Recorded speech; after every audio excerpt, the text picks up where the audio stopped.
చాలామంది ఫోన్ చేసి అడిగే మాట ఏంటంటే, ఎందుకని బ్రదర్ మేము ఎంత ప్రార్థన చేసినా దేవుడు మాకు సమాధానం ఇవ్వట్లేదు, ఎందుకని బ్రదర్ మా జీవితంలో దేవుడు అద్భుతం చేయట్లేదు, ఎందుకని మేము అన్నీ చేస్తున్నాం కదా అయినా సరే ఫలితం చూడలేకపోతున్నానని చెప్పి అనేక మంది ఈ రోజున ప్రశ్నిస్తూ ఉన్నారు.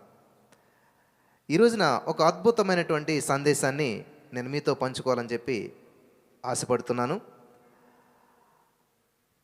ఆదికాండం 3వ అధ్యాయం 12వ వచనం చదువుకొని ఈరోజు వాక్యపు వెలుగులోనికి మనం వెళ్ళిపోదాం. ఆదికాండం 3వ అధ్యాయం 12వ వచనం. అందుకు ఆదాము, నాతో నుండుటకు నీవు నాకిచ్చిన ఈ స్త్రీయే ఆ వృక్ష ఫలములు కొన్ని నాకియ్యగా నేను తింటినను. స్తోత్రం దేవ సర్వోన్నతుడా, ఈరోజు ఈ యొక్క వాక్యపు వెలుగులో మమ్మల్ని అందరూ నడిపించి బలపరిచి విత్తబడిచిన వాక్యం వ్యర్థం కాకుండా ప్రతి హృదయంలో నాటబడి నూరంతల పంట అనుభవించడానికి కృప చూపించమని నజరేయుడైన యేసుక్రీస్తు నామములో ప్రార్థించి నమ్మి పొందుకుని ఉన్నాం తండ్రి, ఆమేన్. ఈరోజు మీరు జాగ్రత్తగా విన్నట్లయితే ఒక అమూల్యమైనటువంటి సత్యాన్ని మీరు నేర్చుకుని వెళ్తారు. మీ యాటిట్యూడ్, మీ యొక్క ఆలోచన విధానం కానీ, మీ ప్రార్థనా విధానం కానీ, మీ మాట విధానం కానీ ఇక నుంచి మారిపోతుంది. ఈ రోజున చాలామంది డిఎస్సీలు రాశారు, ఎగ్జామ్స్ రాశారు, సరైన ఫలితాలు రాలేదు కొంతమందికి. వారు చెప్పిన సమాధానం ఏంటంటే, ఎందుకని పరీక్ష సరిగ్గా రాయలేదు అంటే, నేను చాలా ప్రిపేర్ అయ్యాను, చాలా బాగా చదివాను, కానీ పేపరు చాలా కష్టంగా ఉంది కదా. ఎవరినైనా ఫెయిల్ అయిన వాళ్ళని అడగండి, ఏం చెప్తారు? పేపర్ చాలా కష్టంగా ఉంది. ఒక వ్యక్తి యాక్సిడెంట్ అయినప్పుడు అడగండి, ఏమంటారు? నేను కరెక్ట్గానే వెళ్తున్నాను, కానీ వాళ్ళు రాంగ్ రూట్లో వచ్చి నన్ను యాక్సిడెంట్ చేస్తారు. ఎక్కడ ఏదైనా సరే ఎవరిని అడిగినా కానీ ఏం చెప్తారు? ఏమో ఈరోజు చర్చికి రాలేదన్నాం అనుకోండి, నేను రావాలని బయలుదేరాను కానీ వర్షం ఎక్కువ వచ్చేసింది. నేను రాకపోవడం కారణం నేను కాదు, వర్షం. ఈ రోజున నీ ప్రార్థనకి ఎందుకు జవాబు రావట్లేదంటే, నేను బాగానే ప్రార్థన చేస్తున్నాను కానీ దేవుడు జవాబు ఇవ్వట్లేదు అంటే లోపం ఎవరిది? దేవుడిది. నేను కరెక్టే. ఈ రోజున అంశం ఏంటంటే, నీ జీవితంలో జరిగినటువంటి పొరపాటుకు కారణం వేరే వారని చెప్పి ఇతరుల మీదకి తోసేస్తున్నారన్నమాట. అదే నా అంశం ఈరోజు. పొరపాటు నీ జీవితంలో జరిగింది. నీ జీవితంలో జరిగినటువంటి ఆ యొక్క పొరపాటుకి కారణం ఎవరంట? నేను కాదు, వాళ్ళే. వాళ్ళ కారణం కాబట్టి నేను ఈ రోజున, మీలో చాలామంది అంటారన్నమాట, అనవసరంగా ఇంట్లో పుట్టాను నేను, లేకపోతే అసలు ఎలా ఉందినో తెలుసా, అనవసరంగా ఈ ఊర్లో ఉన్నాను నేను, అనవసరంగా ఈ చర్చిలో ఉన్నాను నేను, అనవసరంగా ఇక్కడ ఉన్నాను నేను, లేకపోతే నేను ఎంత ఫేమస్ అయిపోదునో, నేను ఎంత గొప్ప అయిపోదునో అని మనం చాలాసార్లు అని ఉంటున్నాం. ఎప్పుడు అంటుంటున్నాం? మన జీవితంలో ఏ సంఘటన జరిగినా కూడా అది మనకు సంబంధం లేదు, దీనికి అంతటికి కారణం ఎవరు అంటుంటారు. ఇది మన నుంచి వచ్చింది కాదు, ఆల్రెడీ మన పూర్వీకుల నుంచి వచ్చినటువంటి విధానం ఇది అంతా కూడా. మన పూర్వీకులైనటువంటి అసలు మానవ జాతికి మూల కారణం ఎవరంటండి? ఆదాము అవ్వలు. అక్కడే స్టార్ట్ అయింది ప్రాబ్లం అంతా కూడా. ఆయన అంటున్నాడు ఈ మాట, అందుకే నేను మేము చదివానమాట. ఆదికాండం 3వ అధ్యాయం 12వ వచనం ఏమంటున్నాడంటే, ఆదాము, అందుకు ఆదాము, ఎందుకు? అందుకంటే అంతకుముందు ఏదో జరిగింది. ఏం జరిగిందంటారు? దేవుడు ఒక మాట చెప్పాడు. ఏమని చెప్పాడంటే చూద్దాం. ఆదికాండం 2వ అధ్యాయం 17వ వచనం చదివినట్లయితే అక్కడ ఒకటి జరుగుతూ ఉంది. ఆదికాండం 2:17లో, అయితే మంచి చెడ్డల తెలివినిచ్చు వృక్ష ఫలములను తినకూడదు, నీవు వాటిని తిని దినమున నిశ్చయముగా చచ్చెదవని, నిశ్చయముగా చచ్చెదవు అని చెప్పి ఇక్కడ దేవుడు చెప్పాడు. ఇది వాళ్ళకి, ఆదాము అవ్వలకి దేవుడు ఇచ్చినటువంటి ఇన్స్ట్రక్షన్. అయితే సడన్గా ఏమైందంటే, సైతానుడు ఎంటర్ అవ్వటం, చక్కగా ఫ్రెండ్షిప్ చేయటం అమ్మగారితోటి, భర్తకు తెలియకుండా భార్యతోటి సహవాసం చేసి మాటలు కలిపి కొంతకాలం పోయిన తర్వాత ఏం చేశాడంటే సైతాన్ గాడు, అసలు ఎందుకని నా చెట్టు పండ్లు తింటలేదు నువ్వు అని అంటే, లేదు మా దేవుడు తినవద్దు అన్నాడు, దాన్ని ముట్టుకోవద్దు అన్నాడు, ముట్టుకుంటే చచ్చిపోతావు అన్నాడు అని చెప్పింది.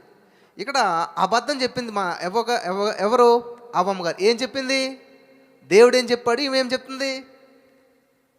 లేనిది ఉన్నట్టు పలకటం అప్పుడే ఉంది. లేనిది ఉన్నట్టు పలికింది, కానీ ఈవిడ సత్యం పలకలేదు, అసత్యం పలికింది. నాకు ఎవరో ఫోన్ చేసి, మీరు లేనిది ఉన్నట్టు పలికితే అయిపోతుంది అంటున్నారు కదా, మరి నా కుమారుడు చనిపోయి 40 రోజులైంది. ఇప్పుడు నేను లేడు నా కొడుకు ఉన్నట్టు పలుకుతాను నేను. మరి నా బిడ్డ లేచి వస్తాడా? దేవుడికి అసాధ్యమైనది ఏమీ లేదు కదా. ఎస్, వాకింగ్ కరెక్టే. దేవుడికి అసాధ్యమైనది ఏమీ లేదు. ఏమైనా చేయగలుగుతాడు, కథ మొత్తం మార్చేస్తాడు. అని ఏమైనా చేయగలుగుతాడు. మరి ఎస్ అని చెప్పాలా, నువ్వు అని చెప్పాలా? లేదమ్మా అన్నాను అనుకోండి, అంటే దేవుడికి అసాధ్యమైనది ఉందా అంటారు. అవునమ్మా అని అనుకోండి, ఎప్పుడు వస్తాడు? ఇప్పుడు ఇక్కడ ఒక వాక్యం ఉన్నది, ఏంటది? దేవుడికి అసాధ్యమైనది లేదని చెప్పేసి. సరే, నా బిడ్డ నాకు కావాలి, దేవుడు లేపుతాడని ఆశ ఉన్నది. మరి అంతకంటే ముందే ఉన్నది వాక్యం. ఇప్పుడు వయసు ఎంత అంటే ఆయనకి 23 సంవత్సరాలు. 23 సంవత్సరాల్లో జరిగిన సంఘటనకి దేవుని యొక్క వాక్యాన్ని ఎత్తిపెట్టి దేవుడికి ఛాలెంజ్ చేస్తున్నాం మనం. నీకు అసాధ్యమైనది ఏమీ లేదు కదా, మరి లేపు. అదే బైబిల్ ఇంకో మాట ఉన్నది, బాలుడు. గుర్తుందా వాక్యం? ఆ వాక్యం గుర్తుంటే మనకి సిచ్యువేషన్ రాదు. వాడు నడవలసిన త్రోవలో నడిపించినట్లయితే లేచిన వెంటనే మనం ఏం చేస్తాం? జీవాన్ని ప్రకటిస్తాం. హల్లెలూయా, జీవాన్ని ప్రకటిస్తాం. నేను చావను, నేను సజీవుడినై నా దేవుని మహిమను వివరించేదను. హల్లెలూయా. 120 సంవత్సరాల వరకు ఈ భూమి మీద నేను ఆరోగ్యంగా, బలముతో, శక్తితో జీవిస్తాను in the name of Jesus. అది మన పోర్షన్. నువ్వు అలా మాట్లాడినట్లయితే, ఈరోజు నాకు ఏ యాక్సిడెంట్లు సంభవించవు, ఈరోజు నేను ₹1 నష్టపోను అని ప్రతిరోజు మనం ప్రకటించినట్లయితే ఖచ్చితంగా దేవుని సందులో అద్భుతాలు చూస్తాం. నా పెద్ద కూతురికి సడన్గా ఫీవర్ వచ్చింది. ఎందుకు వచ్చింది అనుకుంటున్నారు? నువ్వు దేవునికి దగ్గర అయితే ఏమవుతుందో తెలుసా? శ్రమలు ఎక్కువ అవుతాయి. వింటున్నారా? రెగ్యులర్గా చర్చికి వచ్చి, రెగ్యులర్గా దశమ భాగాలు ఇచ్చి, రెగ్యులర్గా ప్రార్థన చేసే వాళ్ళకి ఏమవుతుందంటే శ్రమలు విస్తరిస్తూ ఉంటుంటాయంట. నా కూతురికి ఒక ఆలోచన వచ్చింది. ఏంటంట? మొత్తం డోర్ లాక్ చేసుకుని రోజు అంతా ఆరాధన చేయాలన్నదంట. మేమేమనుకుంటాము అని మాకు చెప్పట్లేదు ఎందుకని. అయితే ఏమైందంటే ఫీవర్ అటాక్ అయింది, పడుకున్నది. ఒకరోజు అయింది, 2 రోజు వచ్చింది. అయితే ఏదో ఇంట్లో ఏదో ట్యాబ్లెట్ ఉంటే వేసాం, సరే తగ్గిపోతుంది అన్నట్టు ప్రార్థన చేసాం. నేను చేశాను, ప్రభా పేతురాత్రను ముడితే పోయింది కదా జ్వరం, in the name of Jesus, అదే అధికారంతో నేను పలుకుతున్నాను తండ్రి ఆమెనని ఇడిచిపెట్టి నేను వేరే ప్రోగ్రామ్ ఉంటే వెళ్ళిపోయాను.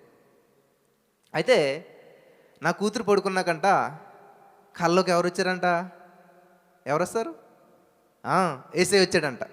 ఏంటి పడుకున్నావు లే అని చెప్పి లేపాడంట. ఏం తిన్నావు, ఏం తినలేదా అని చెప్పి భోజనం తినిపించాడంట. తినిపించి కొంచెం మాట్లాడేసేసి వెళ్ళిపోయాడంట. ఎప్పుడైతే వేసి వెళ్ళిపోయి వెంటనే లేచి కూర్చున్నది. కూర్చుంటే జ్వరం లేదు, ఏమి లేదు, ఈరోజు కూడా అంతా నార్మల్ అయిపోయింది. హల్లెలూయా, హల్లెలూయా. మన యొక్క కనెక్షన్ దేవుడితో ఎప్పుడైతే కరెక్ట్గా ఉన్నదో, నువ్వు రోజు దేవునికి ఆ సమయానికి దేవునికి ఎప్పుడైతే ప్రార్థన చేస్తూ ఉన్నావో, ఆ సమయానికి నీ ప్రార్థన వెళ్ళకపోతే దేవుడు నీ దగ్గరికి వస్తాడంట. అది డిసిప్లిన్ అనేటువంటి చాలా ప్రాముఖ్యం. ఎందుకు బ్రదర్ మీరు ఈరోజు కరెక్ట్గా 3:30కే లైవ్ ఇస్తారు, రోజు అలా చేస్తారు, మీకు పని పాట లేదని చాలామంది అడుగుతారు. నాకు పని పాట లేక కాదు, నేను చేస్తాను ఖచ్చితంగా అదే పనిగా నేను చేస్తూ ఉన్నాను. హల్లెలూయా, హల్లెలూయా. అయితే ఆదాము అవ్వలు అలా జీవిస్తున్నప్పుడు సైతాన్ గడు వచ్చి నువ్వు తినవా అని అడిగితే, తినకూడదు అన్నాడు మా దేవుడు, అసలు ముట్టుకోవద్దు అన్నాడు అని చెప్పాడు. ముట్టుకోవద్దు అన్న మాట దేవుడు అనలేదు, ముట్టుకోవద్దు అన్న మాట ఇవిడు కలిపేసింది. దేవుడు ఏమన్నాడు చూద్దాం మనం స్పష్టంగా. ఆదికాండం 2:17 చదివినట్లయితే, అయితే మంచి చెడ్డల తెలివినిచ్చి వృక్ష ఫలములను తినకూడదు, నీవు వాటిని తినమున నిశ్చయముగా చచ్చెదవు అని చెప్పి దేవుడు నాకు ఆజ్ఞాపించాడు, ఆజ్ఞ.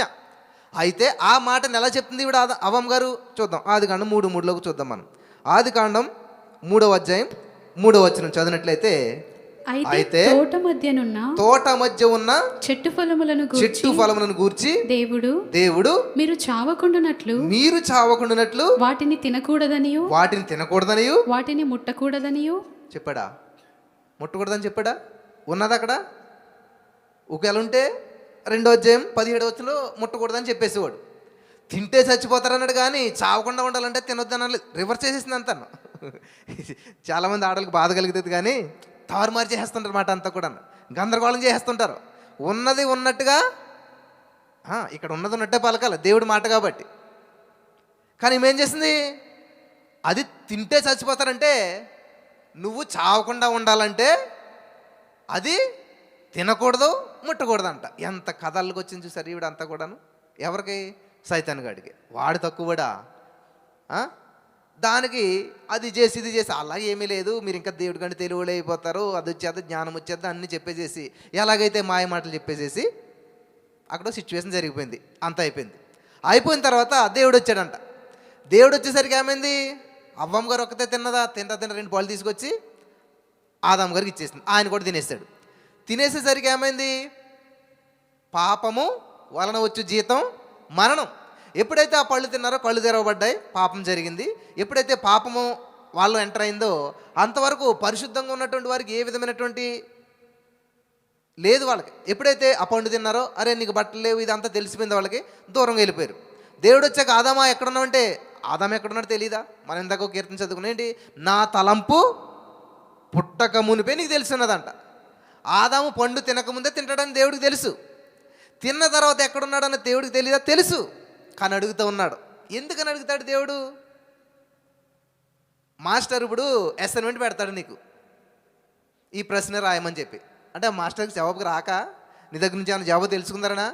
నీకెంత వచ్చిందో, నువ్వెంత నేర్చుకున్నావో అని తెలియడానికి, నీ యొక్క సామర్థ్యం తెలుసుకోవడానికి ఆ ప్రశ్న నీకది. అంతేగాని మాస్టర్ జవాబు తెలుసుకోవటం కాదు. ఎప్పుడైతే ఇక్కడ వింటున్నారా, ఆ ప్రశ్న దేవుడు వేశాడో, ఆదాం గారు సమాధానం చెప్పాడు, ఎక్కడో ఉన్నాను ప్రభు అని. అక్కడ ఎందుకున్నావంటే, అదే నేను పండు తిన్నాను, తప్పు చేశాను. నువ్వు తప్పు చేశాను ఎవరు చెప్పారు నీకంటే, ఇంకా అంతా విషయం అయింది. సరే రమ్మన్నాడు, నిలబెట్టాడు. అక్కడ నిలబెడితే అసలు ఆదాం ఎందుకు నువ్వు తిన్నావు పండు అంటే, ఫస్ట్ చూడండి మొట్టమొదటి అక్కడి నుంచి వచ్చిందనమాట. ఇప్పుడు కూడా మనం అదే మాట్లాడుతున్నాం. అసలు నువ్వు తప్పు ఎందుకు చేసావంటే నువ్వే కారణం అంటున్నాడు. అసలు ఎంత నిజంగా ప్రభు నన్ను క్షమించంటే వేరే విధంగా ఉంటుంది మన బ్రతుకంతా కూడా. వెంటనే ఏం చేస్తున్నా తెలుసా, పండు ఎందుకు తిన్నావు ఆదాం అంటే, నువ్వే, ఇదిగో నువ్వు ఇచ్చావు కదా, నువ్వు ఇస్తే ఆవిడ నాకు ఇచ్చింది, అంతే సింపుల్. నేను చదువుతాను చూడండి, మీరు అదే ఉన్నది అక్కడ. ఆదికాండము 3వ అధ్యాయము 12వ వచనం. దేవుడు అడిగితే అప్పుడు ఆదాం చెప్తున్నాడు, అందుకు అతడు, నాతో నుండుటకు నీవు నాకు ఇచ్చిన ఈ స్త్రీయే ఆ వృక్ష ఫలములు కొన్ని నాకు ఇయ్యగా నేను వాటిని తింటినా నేను. అర్థమైంది మీకు అందరికీ? అసలు నేను ఎందుకు తిన్నాను తెలుసా, ఈవిడ ఇచ్చింది కాబట్టి నేను తిన్నాను. అసలు ఈవిడ ఎలాగొచ్చింది, నువ్వు ఇచ్చావు. అసలు నువ్వు ఈవిడ ఇవ్వకపోతే ఆ పండు నా చేతికి రాదని నేను పాపం చేయను. సో తిరిగి ఎక్కడికి వచ్చిందంట, దేవుడి దగ్గరికి వచ్చిందంట. ఈరోజు చాలామంది ఎందుకనమ్మా నీ కుటుంబం అలాగైపోయిందంటే, కారణం నేను కాదు, అసలు నాకు సంబంధం లేదు, నేను పర్ఫెక్ట్, నా ప్రార్థన బాగున్నది, నా జీవితం బాగుంది, నేను అంతా బాగానే ఉన్నాను. నేను చాలాసార్లు చెప్తాను, ఈ ఎగ్జాంపుల్ మీకు బాగా గుర్తుండుంటుంది. మన భారతదేశానికి బాగా ఆర్థిక సమస్య వచ్చి పడిందంట, చాలా పేదరికం వచ్చి పడిపోయిందంట. సో ఆ టైంలో దినకరణ గారు చాలా బలంగా వాడబడుతున్నారు. ఎక్కడ మీటింగ్ పెట్టినా కొన్ని లక్షల మంది వస్తూ ఉన్నారు. సో ప్రాఫెటికల్గా ఆయన ఏ దేశానికి ఏం సంభవిస్తుందో చెప్తున్నారు. దేశ నాయకులు వచ్చి కలుస్తూ ఉన్నారు. ఈ టీవీ ఇంటర్వ్యూలో వెళ్ళంట అడిగినట్ట దినకరణ గారిని, అయ్యా మరి మీరు అన్ని దేశాలకు అన్నీ చెప్తున్నారు కదా, మన భారతదేశం గురించి ఈ సమస్య వచ్చేసింది కదా, ఎందుకని ఈ సమస్య వచ్చింది, ఎందుకు ఇంత పేదరికంలోకి వెళ్ళిపోయింది, ఎందుకు ఇంత ఆర్థిక మాన్యం వచ్చి పడిందంటే చెప్పాలి. మీరు ఏమంటారు? ప్రజలండి, పాపం ఎక్కువైపోయింది, దుర్మార్గం ఎక్కువైపోయింది, మోసం ఎక్కువైపోయింది, కాబట్టి అందుకని ఇలాగైపోయింది అని చెప్తాం. కానీ దినకరణ గారు ఏమన్నారంట, నేనే. అందరికీ షాక్ అయ్యారంట. అదేంటి భారతదేశానికి సమస్య రావడానికి మీరు ఎలాగ కారణం అంటే, నేను అనుకున్నంతగా ప్రార్థన చేయలేకపోయాను, నేను సరిగ్గా ప్రార్థన చేయలేకపోతున్నాను, నా దేశం కొరకు ఇంకా నేను మొరపెట్టుంటే ఈ సమస్య వచ్చేది కాదు, అనుకున్నంతగా నేను ప్రార్థించకపోవటం వల్లే నా దేశానికి ఈ సమస్య వచ్చింది అన్నారంట. హల్లెలూయా, హల్లెలూయా, హల్లెలూయా. ఇక్కడ ఆదాము గారికి ఆ మనసు లేదు, దేవా నాదే, నువ్వు నాకు చెప్పావు తినొద్దని చెప్పేసేసి. విచిత్రమైన విషయం ఏంటంటే, పండు ఎవరు తిన్నారు ఫస్ట్? మరి ఎవరిని అడగాలి దేవుడు వచ్చి? అవ్వని అడగాలి. మరి ఆదాముని ఎందుకు అడిగాడు? చెప్పాలి. అమ్మ ఎవరన్నా మీ ఇంటికి వచ్చి పెళ్లి కొద్ది ఎవరికి ఇస్తారు? యజమానికి ఇస్తాడు. పెళ్ళికి ఎవరు వెళ్తారు? ఒకవేళ ఇన్ కేస్ వెళ్ళొచ్చి యజమాని లేకపోయినా కానీ భార్యో పిల్లలు ఎవరు వెళ్తారు. కానీ కౌరు ఎవరికి చెప్తారు? యజమాని, అంటే head of the family. So ఇక్కడ ఈ హెడ్ ఆఫ్ ద ఫ్యామిలీ ఎవరు? ఇప్పుడు ఇక్కడ తప్పు చేసిందేమో భార్య, కానీ అడుగుతుంది ఎవరిని? ఇది గమనించాలి. కాబట్టి నువ్వు ప్రార్థనాపరురాలు అయినట్లయితే నీ కుటుంబంలో, నీ గ్రామంలో, నీ ఊరిలో ఏ సమస్య వచ్చినా దేవుడు ఏమన్నారు తెలుసా? నిన్ను అడుగుతాడు. హల్లెలూయా.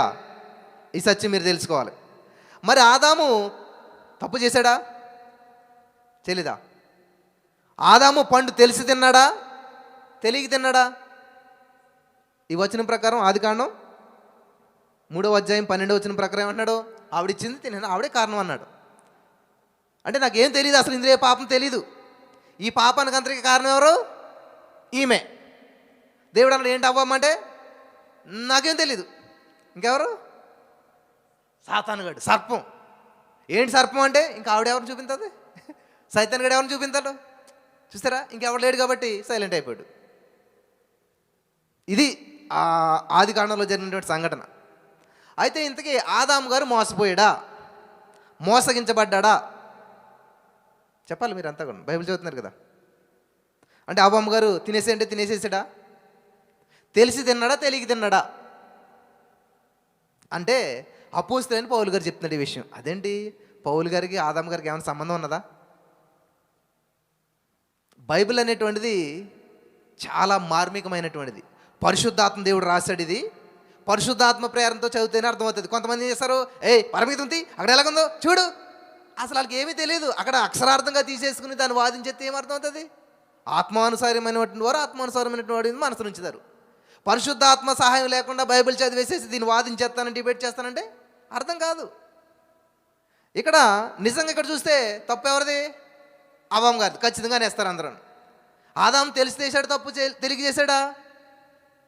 అయ్యో, అలా తెలిసే చేశాడు కదా. ఏం తెలుసు? తినకూడదని తెలుసు. అంటే మోసగించబడ్డా? మోసగించబడలేదా? మోసగించబడ్డా? చూద్దాం పౌలు గారు ఏం చెప్తున్నాడంటే 1వ తిమోతి పత్రిక, తిమోతికి రాసినటువంటి మొదటి పత్రిక 2వ అధ్యాయం 14వ వచనం మనం చదివినట్లయితే, మరియు ఆదాము మోసపరచబడలేదు కానీ స్త్రీ మోసపరచబడి అపరాధములో పడెను. అంటే ఆది కాండం 3వ అధ్యాయం 12వ వచనం ఉన్నటువంటి మాటకి జవాబు ఎక్కడ దొరికిందంటండి? అపోస్తలుడైన పౌలు గారు తిమోతికి చెప్తున్నాడు, హలో తిమోతి, ఆదాము మోసపరచబడలేదు. మోసగించబడ్డాడు అనుకుంటున్నావేమో. ఆదామేమి మోసగించబడలేదు, అవ్వమ్మ మోసగించబడ్డది. అవ్వమ్మను సైతాన్ గారు మోసగించేశాడు. అవ్వమ్మ గారు ఆ యొక్క సైతాన్ గారు మాట విని మోసపోయాడు, వాస్తవం. కానీ ఆదాము గారు మోసగించబడలేదు. విన్నారు ఎప్పుడన్నా మీరు ఈ విషయం? ఇది పౌలు గారు రివీల్ చేస్తున్నాడు అనమాట. ఎలా మరి మోసగించబడలేదంట, కావాలని తిన్నాడంట పండు. మరి దేవుడితో చెప్పొచ్చు కదా, నేను తిన్నాను కావాలని అని చెప్పాలి కదా. మరి అలా కాగానే ఉన్నాడు, ఇదిగో ఈవిడే. ఇక్కడ ఒక అద్భుతమైనటువంటి సత్యం దాగి ఉన్నది. మొదటి ఆదాము, కడపటి ఆదాము అంటారు. మొదటి ఆదాము అనగా ఎవరు? ఆదాము. కడపటి ఆదాము అంటే యేసయ్య. అంటే ఆదాము ఇప్పుడు ఎవరికి సాదృశ్యంగా ఉన్నాడు? దేవునికి సాదృశ్యంగా ఉన్నాడు. అవ్వమ్మ అంటే ఎవరు? దేవుని భార్య. ఎవరు? అయ్యో, సంఘమే కదా, వధువు సంఘం. సో ఇక్కడ ఆదాము అవ్వ అంటే మనం ఎలా చూడాలి? ఇప్పుడు దేవుడు, సంఘము. ఇప్పుడు సంఘం ఏం చేసిందంటే సైతాన్ గాడి మాటకి, ప్రలోభాలకి లోకంలో లోబడిపోయి పాపంలో పడిపోయింది. పడిపోయి ఆ పాపంతో దేవుని దగ్గరికి వచ్చింది. గమనించాలి. దేవుని దగ్గరికి వచ్చినప్పుడు దేవుడు ఏమనాలి? హే నువ్వు పాపం దూరంగా ఉండి అనాలా? అనలేదు. ఇప్పుడు ఆదాము గారి దగ్గరికి ఎప్పుడైతే ఈ పళ్ళు తినేసింది, తీసుకుని వచ్చింది. ఈ విషయం అంతా తెలిసలేదు ఆదాము గారికి? తెలుసు. తినకూడదని తెలుసలేదా? తెలుసు. అడిగాడా లేదా? అడిగాడు. కానీ ఇక్కడ ఆదాము గారు రియలైజ్ అయింది ఏంటంటే, చాలా జాగ్రత్తగా ఉండాలి. ఇది చూశాడు. ఇప్పుడు ఆదాము గారు పండు తినకముందు స్వభావం ఏంటైంది? దేవుని స్వభావం. దేవుని స్వభావంలో ఉన్నటువంటి ఆదాము గారు ఆలోచన చేశాడు, ఈమె ఎవరు? నా ఎముకలో ఎముక, మాంసంలో మాంసం. ఈమె నా కొరకు చేయబడింది. ఈ రోజున ఎవరో మాట విని నష్టపోయింది, లాసిపోయింది, పాపంలో పడిపోయింది. ఈమె పాపిగా మార్చబడింది. కాబట్టి ఇప్పుడు నేను పరిశుద్ధుడిగా ఉన్నాను. ఈమెకి నాకు కూడా సంబంధం లేదు. ఇప్పుడు దేవుడు వచ్చి ఏదైనా శిక్ష వేస్తే ఆమెకే ఇస్తాడు.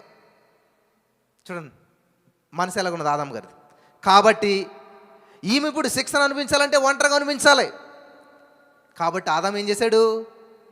ఆమె నా కోసమే చేయబడింది కాబట్టి ఆమె అనిపిస్తున్న శిక్ష కూడా నేను కూడా అనిపించాలి అని ఇష్టపూర్వకంగా సరే ఇయ్యి అని చెప్పి ఆ పండు ఇష్టపూర్వకంగానే తిన్నాడు. ఇక్కడ చదవండి, ఇప్పుడు అర్థమవుతుంది మీకు.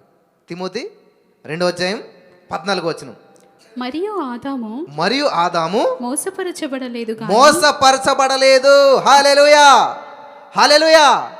ఆదామేమీ మోసపరచబడిపోలేదు. అవ్వమ్మ గారు వచ్చి మోసం చేసి పండు తినిపించలేదు. ఆదాము గారు ఇష్టపడి కావాలనే పండు తిన్నాడు. క్లారిఫై అయింది అందరికీ? బైబిల్ కాలేజీలో ఉంది కదా ఇది. ఎస్, కావాలని ఇష్టపడి పండు తిన్నాడు. ఎప్పుడైతే పండు తిన్నాడో పరిశుద్ధుడి కాస్త ఏమైపోయాడు? పాపిగా మార్చబడిపోయాడు. పరిశుద్ధంగా ఉన్నప్పుడు ఏమొస్తుంది? నీతి, నిజాయితీ, ప్రేమ, కరుణ వస్తాయి. ఎప్పుడైతే ఈయన ఆ పండు తిని పాపిగా మార్చబడ్డాడో ఇప్పుడు ఈయనలోకి ఏం ప్రవేశించింది? పాప స్వభావం ఎంటర్ అయిపోయింది. ఎప్పుడైతే పాప స్వభావం ఎంటర్ అయిందో ఇంకెలా ప్రవర్తిస్తాం మనం? ప్రేమ ఇవి ఉంటాయా? ద్వేషం మొదలవుతుంది. కాబట్టి ఎప్పుడైతే ఈయన పాపిగా మార్చబడ్డాడో అప్పుడు మాట్లాడుతున్నాడు దేవుడితోటి.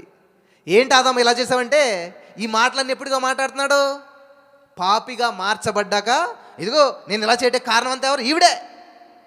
వాస్తవమే చెప్తున్నాడు, ఈవిడే. ఇప్పుడు ఎవరైపోయినా పాప అయిపోయాడు కాబట్టి ఈ నేరం అంతా ఆవిడ మీద నెట్టేస్తూ ఉన్నాడు. అదే పరిశుద్ధుడిగా దేవుని స్వభావం ఉన్నప్పుడు ఏం చేశాడు? ఆమె నేరాన్ని కూడా, ఆమె శాపాన్ని కూడా, ఆమె బాధను కూడా పంచుకోవడానికి సిద్ధపడ్డాడు. హల్లెలూయా. యేసుక్రీస్తు ప్రభువారు కూడా పరలోక రాజ్యం విడిచిపెట్టకూడని భాగ్యం అని తెలిసి కూడా పరలోక రాజ్యాన్ని విడిచిపెట్టి వచ్చి ఆయన పాపిగా మార్చబడ్డాడంట. మన పాపాలు, శాపాలు, రోగాలు అన్నీ కూడా సిలువ మీద భరించాడు యేసయ్య. హల్లెలూయా, హల్లెలూయా. ఆయన తెలియక స్వీకరించాడు అవి, ఆయన తెలియక అనిపించడవి లేదు. ఆయనకి తెలిసి కావాలనే అవి పాపాలన్నీ కూడా ఆయన స్వీకరించాడు. మనందరివి కూడా లోక పాపములను మోసుకొని పోవు దేవుని గొర్రె పిల్ల యేసుక్రీస్తు ప్రభువారు. హల్లెలూయా, హల్లెలూయా. కాబట్టి ఇక్కడ ఆదాము పాపం చేయడానికి కారణం నేను కాదు, అవ్వమ్మ అన్నాడు. అవ్వమ్మ గారు ఏముంది? నేను పాపం చేయడానికి కారణం కాదు, సైతాన్ గాడు అన్నాడు. ఈ విధంగా ఒకరి మీద ఒకరు నేరారోపణ చేసుకుంటూ వెళ్ళారు. దేవుడు అధికారం ఆదాముకి ఇస్తే ఆదాం ఏం చేశాడు? అవ్వమ్మ గారికి ఇచ్చాడు. అవ్వమ్మ గారు ఏం చేశారు? సైతాన్ గారికి ఇచ్చాడు. ఇలాగేమైపోయింది? చేజారుకుంటా వెళ్ళిపోయి సైతాన్ గాడు ఇంకెవరికి ఇవ్వటలేదు కదా, అక్కడితో ఆగిపోయింది అనమాట. ఈ లోకాధికారి ఇప్పుడు ఎవడు? యాక్చువల్గా లోకాధికారానికి రాలేదు, కానీ మనిషికి దేవుడిస్తే మనిషి ఏం చేశాడంట? వాడి చేతిలో పెట్టాడు మోసపోయి. అయితే మళ్ళీ దేవుడు ఏం చేశాడు? పరలోక రాజ్యం విడిచిపెట్టకూడని భాగ్యం తెలిసి కూడా వచ్చి మళ్ళా జయించి ఆ అధికారపు తాళపు చెవిని తీసుకొని మరలా మనిషికి ఇవ్వటానికి దేవుడు సిద్ధంగా ఉన్నాడు. హల్లెలూయా, హల్లెలూయా. ఎలా వస్తుందంటే అధికారం? యోహాను సువార్త 1:12 మీరు చదివినట్లయితే ఎందరూ ఆయన యందు విశ్వాసం ఉంచారో వారందరికీ దేవుని బిడ్డలగటానికి అధికారం ఇస్తూ ఉన్నాడు. హల్లెలూయా, హల్లెలూయా. ఏ జీవవృక్ష ఫలాలైతే తిని మనిషి దేవునికి దూరం అయిపోయాడు, మళ్ళీ ప్రకటన గ్రంథంలో దేవుడు అదే జీవవృక్ష ఫలాలు తినిస్తాను. ఎప్పుడు తెలుసా? జయించిన వానికి. హల్లెలూయా. జయించిన వానికి జీవవృక్ష ఫలాలు తినిస్తానంటున్నాడు దేవుడు. కాబట్టి ఈ రోజున ఈ మాటలు వింటున్న ప్రియమైనటువంటి సహోదరి స్నేహితులారా, మీరు జయించాలి. కోపాన్ని జయించాలి, ద్వేషాన్ని జయించాలి, అసూయని జయించాలి. మీకు వ్యతిరేకంగా ఉన్న ప్రతి ఈ లోకానుసారమైన వాటిని జయించినప్పుడే జయించిన వారికే జీవ కిరీటం, జయించిన వారికే జీవవృక్ష ఫలాలు. ఎందుకంటే పోరాటం ఎందుకు ఎదురైందంటే దేవుడిచ్చిన దాన్ని మనం కోల్పోయాం కాబట్టి మళ్ళా స్వతంత్రించుకోవాలి. అందుకే మీరు ఆశీర్వదించబడతారని నేను చెప్పను, కానీ ఆశీర్వాదం మీరు స్వతంత్రించుకోవాలని చెప్తాను. హల్లెలూయా, హల్లెలూయా. నా ప్రసంగాలు ఇప్పుడు కూడా దేవుడు మిమ్మల్ని దీవిస్తాడని చెప్పను నేను. దేవుడు ఆల్రెడీ దీవించేశాడు. ఆ దేవుని మీరు స్వతంత్రించుకోవాలి. హల్లెలూయా, హల్లెలూయా. దేవుని పార్ట్ కంప్లీట్, నీ పార్టే ఉంది. నువ్వు చేయవలసింది ఉంది, ఆయన చేయవలసింది ఏమీ లేదు. ఆయన వెళ్ళి కుర్చీ వేసుకుని కూర్చున్నాడు తండ్రి గుడి పార్శ్వన. మనం ఏం చేస్తున్నాం? రాదేవా రాదేవా అంటే నేను రాను, నువ్వే రా నా పక్కన కూర్చుంది కానీ దేవుడు అంటున్నాడు. లేదు ప్రా నువ్వు రా, నాకు సహాయం చేయి. నిజం కాన్సెప్ట్ అదే. ఇప్పుడు ఆయన చేయవలసినంత చేసి వెళ్ళి తండ్రి దగ్గర కుర్చీ చేసి కూర్చున్నాడు అక్కడ. ఇప్పుడు మనం అంతా అక్కడ ఏం చేస్తున్నాం? ప్రభా నాకు రా, పెళ్లి చేయవా, రా నాకు ఉద్యోగం ఇవ్వా, రా నా బిడ్డను మార్చవా. ఇవన్నీ ఎప్పుడో చేసిస్తాను 2000 సంవత్సరాల క్రితం. నువ్వు అవన్నీ యాక్సెప్ట్ చేస్తుంటే నా పక్కన కుర్చీ చేసి కూర్చుంటావు, నువ్వు కూడా నా పక్క వచ్చేసి హ్యాపీగా ఉంటావు. అంటే మనిషి ఇది అర్థం చేసుకోక, ఈ ప్రార్థనా విధానం తెలియక, ఈ దేవుని యొక్క కాన్సెప్ట్ అర్థం కాక ఈ రోజున మనిషి ఏం చేస్తున్నాడంటే అడుక్కునే వ్యక్తిగా తిరుగుతున్నాడు. అడుక్కున్న అమ్మకారు గారి కూరలంట కదా. అలాగేం చేస్తుంటాడు, రోజు అడుక్కుంటూ ఉంటాడు అనమాట. అరే నువ్వు అడుక్కోవద్దురా, మంచి బంగ్లా ఉంది నీకు, మంచి కుర్చీ వేస్తాను నా పక్కనే, నాకులాగా రాసేలాగా నువ్వు జీవించవచ్చు అంటే నో, నువ్వు వస్తావా రావా అంటే ఆయన నేను రానంటాడు. నేను వచ్చానంటే ఇంక నీకు అయిపోతుంది, ఇంక పెళ్ళి ఉండదు, ఉద్యోగం ఉండదు, పిల్లలు ఉండదు, నువ్వు వచ్చావంటే ఇంక అంతే అయిపోయింది అక్కడితోటి. కానీ మన ప్రార్థన ఏంటి కదా, మీరు రోజు ఏం చేస్తారు, దేవా సహాయం చేయి సహాయం చేయి. ఏం సహాయం చేయాలి, సహాయం ఉండదు ఇంకా ఆయన వచ్చాడంటే తీసుకుపోతాడు అనమాట. హల్లెలూయా హల్లెలూయా. కాబట్టి ఇక్కడ ఆదాము మోసపరచబడలేదు, కావాలనే దేవుని ఆత్మచేత ఉన్నాడు కాబట్టి, దేవుని స్వరూపంలో ఉన్నాడు కాబట్టి అవ్వమ్మ గారిని ఒంటరిగా విడిచిపెట్టేసేయకూడదు. అవ్వమ్మ గారు పాపం చేసేసింది, శిక్షను అనుభవిస్తుంది కాబట్టి, ఈమె నా కోసం చేయబడింది కాబట్టి, ఈమె నాది కాబట్టి ఈమెకు నేను తోడుగా ఉంటాను, ఈమెకు నేను సహాయకుడిగా ఉంటాను. ఆమేన్ హల్లెలూయా. యేసయ్య కూడా అలాగే నిన్ను నన్ను కూడా, నీవు నేను కూడా దేవునికి వ్యతిరేకంగా జీవిస్తూ పాపంలో శాపంలో రోగంలో కొట్టుకుని పోతుంటే నో, నేను విడిచిపెట్టను. వీళ్ళు నా బిడ్డలు, వీళ్ళ నా సంఘం, వీళ్ళ నా శరీరం కాబట్టి నేను వాళ్ళకి తోడుగా వెళ్తానని చెప్పి ఆయన దెబ్బలు తినేసి మనకు స్వస్థత ఇచ్చాడు. ఆయన ప్రాణం పెట్టేసి మనకు రక్షణ ఇచ్చాడు. హల్లెలూయా హల్లెలూయా. నమ్మిన వారు స్వతంత్రించుకుందరుగాక. ఆమేన్ ఆమేన్. కాబట్టి ఇక్కడ మొట్టమొదటంట ఆయన జీవితంలో జరిగిన పొరపాటుకి కారణం ఇంకొకరి మీద నెట్టేసింది ఎవరంట, మొట్టమొదటి మనిషే ఆదామే. రెండోది ఎవరంట, అవ్వమ్మ. నెక్స్ట్ మనం కొత్త నిబంధనలు కూడా ఒక సంఘటన మనం చూద్దాం. యోహాను సువార్త 5వ అధ్యాయం మనం చదివినట్లయితే, యోహాను సువార్త 5వ అధ్యాయం 5వ వచనం మనం చదివినట్లయితే అక్కడ 38 ఏండ్ల నుండి వ్యాధి గల ఒక మనుషుడు ఉండెను. యేసు వాడు పడి ఉండుట చూచి వాడప్పటికి బహుకాలము నుండి ఆ స్థితిలో ఉన్నాడని ఎరిగి స్వస్థపడగోరుచున్నావా అని వాడిని అడుగగా ఆ రోగి అయ్యా నీళ్లు కదిలింపబడినప్పుడు నన్ను కోనేటిలోకి దించుటకు నాకు ఎవడో లేడు. చాలేనమ్మా.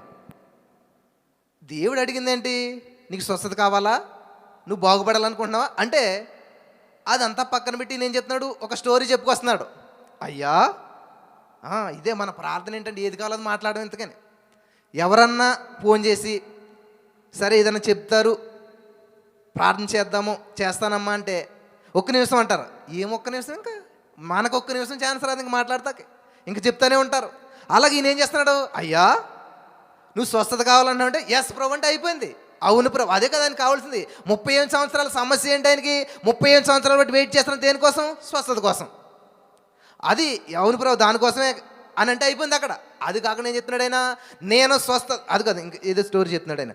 నీళ్లు కదిలింపబడినప్పుడు నన్ను కోనేటిలో దించుటకు నాకు ఎవ్వడో లేడు.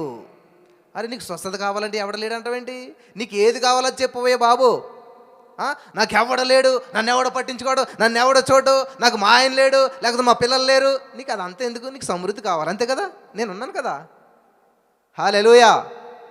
ఇదే చాలామంది ఏంటంటే దేవుని వైపు చూడకుండా మనుషుల వైపు చూస్తూ నాకు స్కీములు ఇస్తున్నారు. బ్రదర్ మేము చాలా అప్పుల్లో ఉన్నాం, మరి బీదలను కనికరించేవాడు యెహోవా కప్పించేవాడు వాక్యం ఉంది కదా. ఎస్ చాలా బాగా తెలుసు వాక్యం. అయితే ఏం చేయాలంట, కాబట్టి మీరు నాకు సహాయం చేయాలి. ఎలాగా, మీ సంఘం ఉంది కదా, మీ సంఘంలో అందరికీ 50 రూపాయలు అని చెప్పండి. ఆ డబ్బు అంతా కనెక్ట్ చేసి నాకు ఇచ్చారనుకోండి, నా అప్పు తీరిపోతుంది. Wow, wonderful idea. చేద్దామా మరి?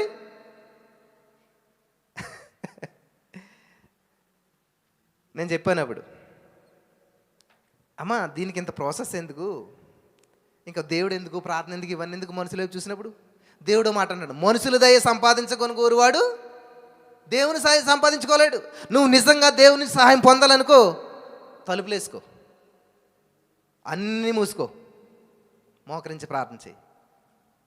నీకు కావలసిన డబ్బుకు రెట్టింపు బ్యాగ్లో పట్టుకు నుంచి డోర్ కొడతారు. In the name of Jesus. నేను కథలు చెప్పట్లేదు, నా జీవితంలో జరిగినవి చెప్తున్నాను అనమాట. యెహోవా ఉత్తముడని సపోర్టర్లు అమ్మి కూడా తిని చూసి కొనండి. ఇదిగో చూసారా, వాడికి అంత డేరం లేదు, మనకు అది లేదు. నిజంగా నువ్వు రుచి చూసావంటే దేవుడు ఎంత గొప్పవాడో ఆకాశం అంత కొలిచాడంట.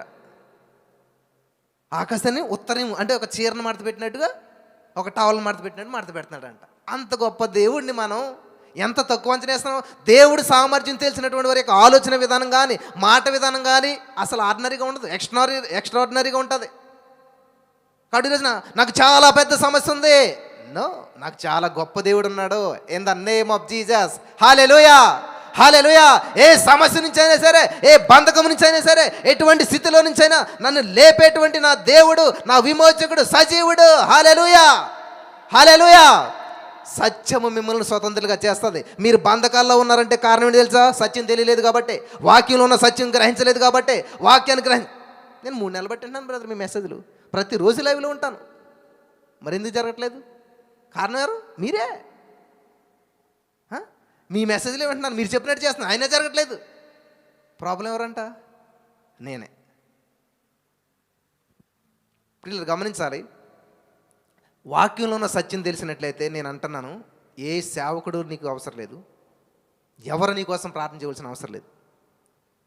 చూడండి, ఎవరికైనా విజిటేషన్ చూడండి, గొప్ప గొప్ప సేవకులు ఎవరు కూడాను వాళ్ళు మోకరించి ప్రార్థన చేస్తున్నప్పుడు, ఒంటరిగా ప్రార్థన చేస్తున్నప్పుడు దేవుని యొక్క అభిషేకాన్ని పొందుకున్నట్టే ఉన్నది. ఎవరైనా గొప్ప గొప్ప సేవకులు వాడబడుతున్న వాళ్ళు ఎవరైనా సరే, మనకేంటంటే ఈజీ అనమాట. ఆ సేవకుడు చేస్తే అభిషేకం మనలోకి వచ్చేసి అయిపోయింది, అంతే. ఇంకా మనం కష్టపడం, మనకి ఏమీ లేదు, అసలే ఈజీగా పొందేసుకోవాలి. ఇక్కడ ఈయన అంటున్నాడు ఏమని అంటే, 35 సంవత్సరాలు బట్టి నేను ట్రై చేస్తున్నాను, కానీ ఇక్కడే ఉంటున్నాను. ఎందుకంటే నన్ను ఎవడు తీసుకెళ్ళేవాడు లేడు. మరి 35 సంవత్సరాలు బట్టి తీసుకెళ్ళేవాడు లేడు అన్నాడు. మరి తింటకి ఎక్కడ వస్తుంది, ఉంటకి ఎక్కడ వస్తుంది? మంచి పరుపేసి పడుకున్నాడు. పరుపేనా? పరుపు అని ఉంది కదా, పరుపు అని రాస్తుంది. మాకే పరుపు లేదు మొన్నటి దాకాను. ఆయనకు 38 సంవత్సరాలు బట్టి అంటే పరుపు మీద పడుకుని తింటున్నాడంటే మరి ఎవరొకరు తెస్తున్నారు లేదా? మరి అది తెచ్చి రే రోజు ఇలాగ అయిపోతున్నారు, కానీ అంతుండు భోజనం ఇచ్చి వెళ్తాం కాదు. కానీ నాకు ఈ రోజు నువ్వు నాతోటి ఉండే ఏమైనా సరే కరెక్ట్గా ఈ టైంలో మరి నీళ్ళు కదిలించబడతాయి కాబట్టి ఉండు, నాకు భోజనం వద్దు, ఏమొద్దు, ఈ బ్రతుకు బతికే కంటే స్వస్థత ముందుకు ఇక్కడ వెళ్ళిపోవడం బెటర్ అని నిర్ణయం తీసుకోవాలి కదా. అబ్బాయి ఏం చెప్పట్లేదైనా, నాకు ఎవడు లేడు. మరి నేనైతే ఏమందనంటే, మరి నీకు భోజనం ఎవడు తెస్తున్నాడో, నువ్వు ఎలా బతుకుతున్నావు? కానీ దేవుడు కాబట్టి అవి ఏం అడగకుండా చూడండి ఏమంటున్నాడైనా, నీళ్లు కదిలించబడినప్పుడు నన్ను కోనేటిలో దించడానికి నాకు ఎవ్వడం లేడు కాబట్టి నేను వచ్చినంతలో మరి అక్కడ నాకంటే ముందుగా దిగునని ఆయనకు ఉత్తరం ఇచ్చాను. నేను వద్దారని బయలుదేరుతున్నాను, నేను స్వతంత్రించుకొని బయలుదేరుతున్నాను, నాకంటే ముందు ఎవడొకటి వెళ్ళిపోతున్నాడు, నాకు ఎవడు సహాయం లేదు. ఎవరు సహాయం అని ఉంటే, ఎవరు సపోర్ట్ అని ఉంటే, నేను పరిచర్య పాటికి ఎంత అలా చేతుని తెలుసా? నాకు ఏదైనా సపోర్ట్ ఉంటే నేను ఎలా చేతునో తెలుసా? నాకు ఏదైనా సపోర్ట్ ఉంటే నేను ఎంత బిజినెస్ చేతునో తెలుసా? నాకు ఏదైనా సపోర్ట్ ఉంటే నేను ఎంత చదువుతున్నా తెలుసా? అలా ఏం చదవరు, ఎంత సపోర్ట్ ఇచ్చినాను. ఆసక్తి ఉన్నవాడిని ఏ శక్తి ఆపలేదు, ఏ సపోర్ట్ అవసరం లేదు. నిజంగా నీకు ఆసక్తి ఉన్నట్లయితే నువ్వు చేస్తున్న పనిని బట్టి నీ నీతికి తగినట్టుగా నీ నివాసాలన్నీ వర్ధిలింపజేస్తాడు దేవుడు. నమ్మకమైన వానికి దీవెనలు మెండుగా వస్తాయంటండి. హల్లెలూయా, హల్లెలూయా. కాబట్టి ఇక్కడ ఈయన స్వస్థత పొందకపోవడానికి కారణం ఈయన కాదంట. నా ప్రయత్నాలన్నీ పర్ఫెక్ట్, నేను వెళ్తున్నాను, నేను చేస్తున్నాను, నా పని నేను చేస్తున్నాను కాబట్టి నేను ఫెయిల్ అవ్వలేదు ఇంతవరకు. వెళ్తున్నాను, నాకంటే ముందు ఎవడో వెళ్ళిపోతున్నాడు, ప్రతిసారి ఇదే జరుగుతుంది కాబట్టి అందుకు ఇలా ఉన్నాను నేను. సో నా ఉద్దేశం కానీ నా యాటిట్యూడ్ కానీ ఏది తప్పులేదు. ఎంత అలా చెప్తున్నాడు సార్ దేవుడికి. చెప్తే యేసు నీవు లేచి నీ పరుపెత్తుకొని నడువుమని. ఏవయ్యా, ఇంతకు నువ్వేం చేస్తున్నావు అంటే నీ సమస్యను భద్రంగా పెడుతున్నావు, సమస్యను అలాగే ఉంచుకుంటున్నావు, కానీ దేనికోసం నువ్వు పరిగెడుతున్నావు? ముందు నీ సమస్యను ఎత్తి పడేసేయి, ముందు నీ సమస్యను తీసి పడేసేసేయి. ఈరోజు చాలామంది ప్రయాణాలు చేస్తుంటారు కానీ సమస్యలను దాచుకుంటారు అన్నమాట, చక్కగా పెట్టుకుంటారు. ఎందుకంటే మళ్ళీ వచ్చే సమస్యతోటే కాపురం చేస్తుంటుంటారు. ఈయన ఏం చేస్తున్నాడు? పరుపు మాత్రం అక్కడ పెట్టుకున్నాడు. ఎందుకని? మళ్ళీ వచ్చి పడుకోటాకే. నిజంగా పరుపు అవసరం లేనివాడైతే ఏం చేస్తాడు? పరుపును పక్కన ఆడేసి నేను ఎలాగైనా సరే స్వస్థతను పొందుకుని వెళ్తాను. దేవుడు అది చెప్పాడు, ముందు పరుపు ఎత్తి పడవేయా, ఆటోమేటిక్గా నీకు స్వస్థత వస్తుంది. నీ పరుపు ఎత్తుకుని నడుమని వానితో చెప్పగా వెంటనే వాడు స్వస్థత నొంది పరుపు ఎత్తుకుని నడిచాడు. వింటున్నారా? సమస్య నిన్ను ఎత్తి పట్టడం కాదు, సమస్య నిన్ను హత్తుకుంటాం కాదు, సమస్య నిన్ను ఏలుబడి చేయడం కాదు, నువ్వు సమస్యను ఏలుబడి చేయాలి.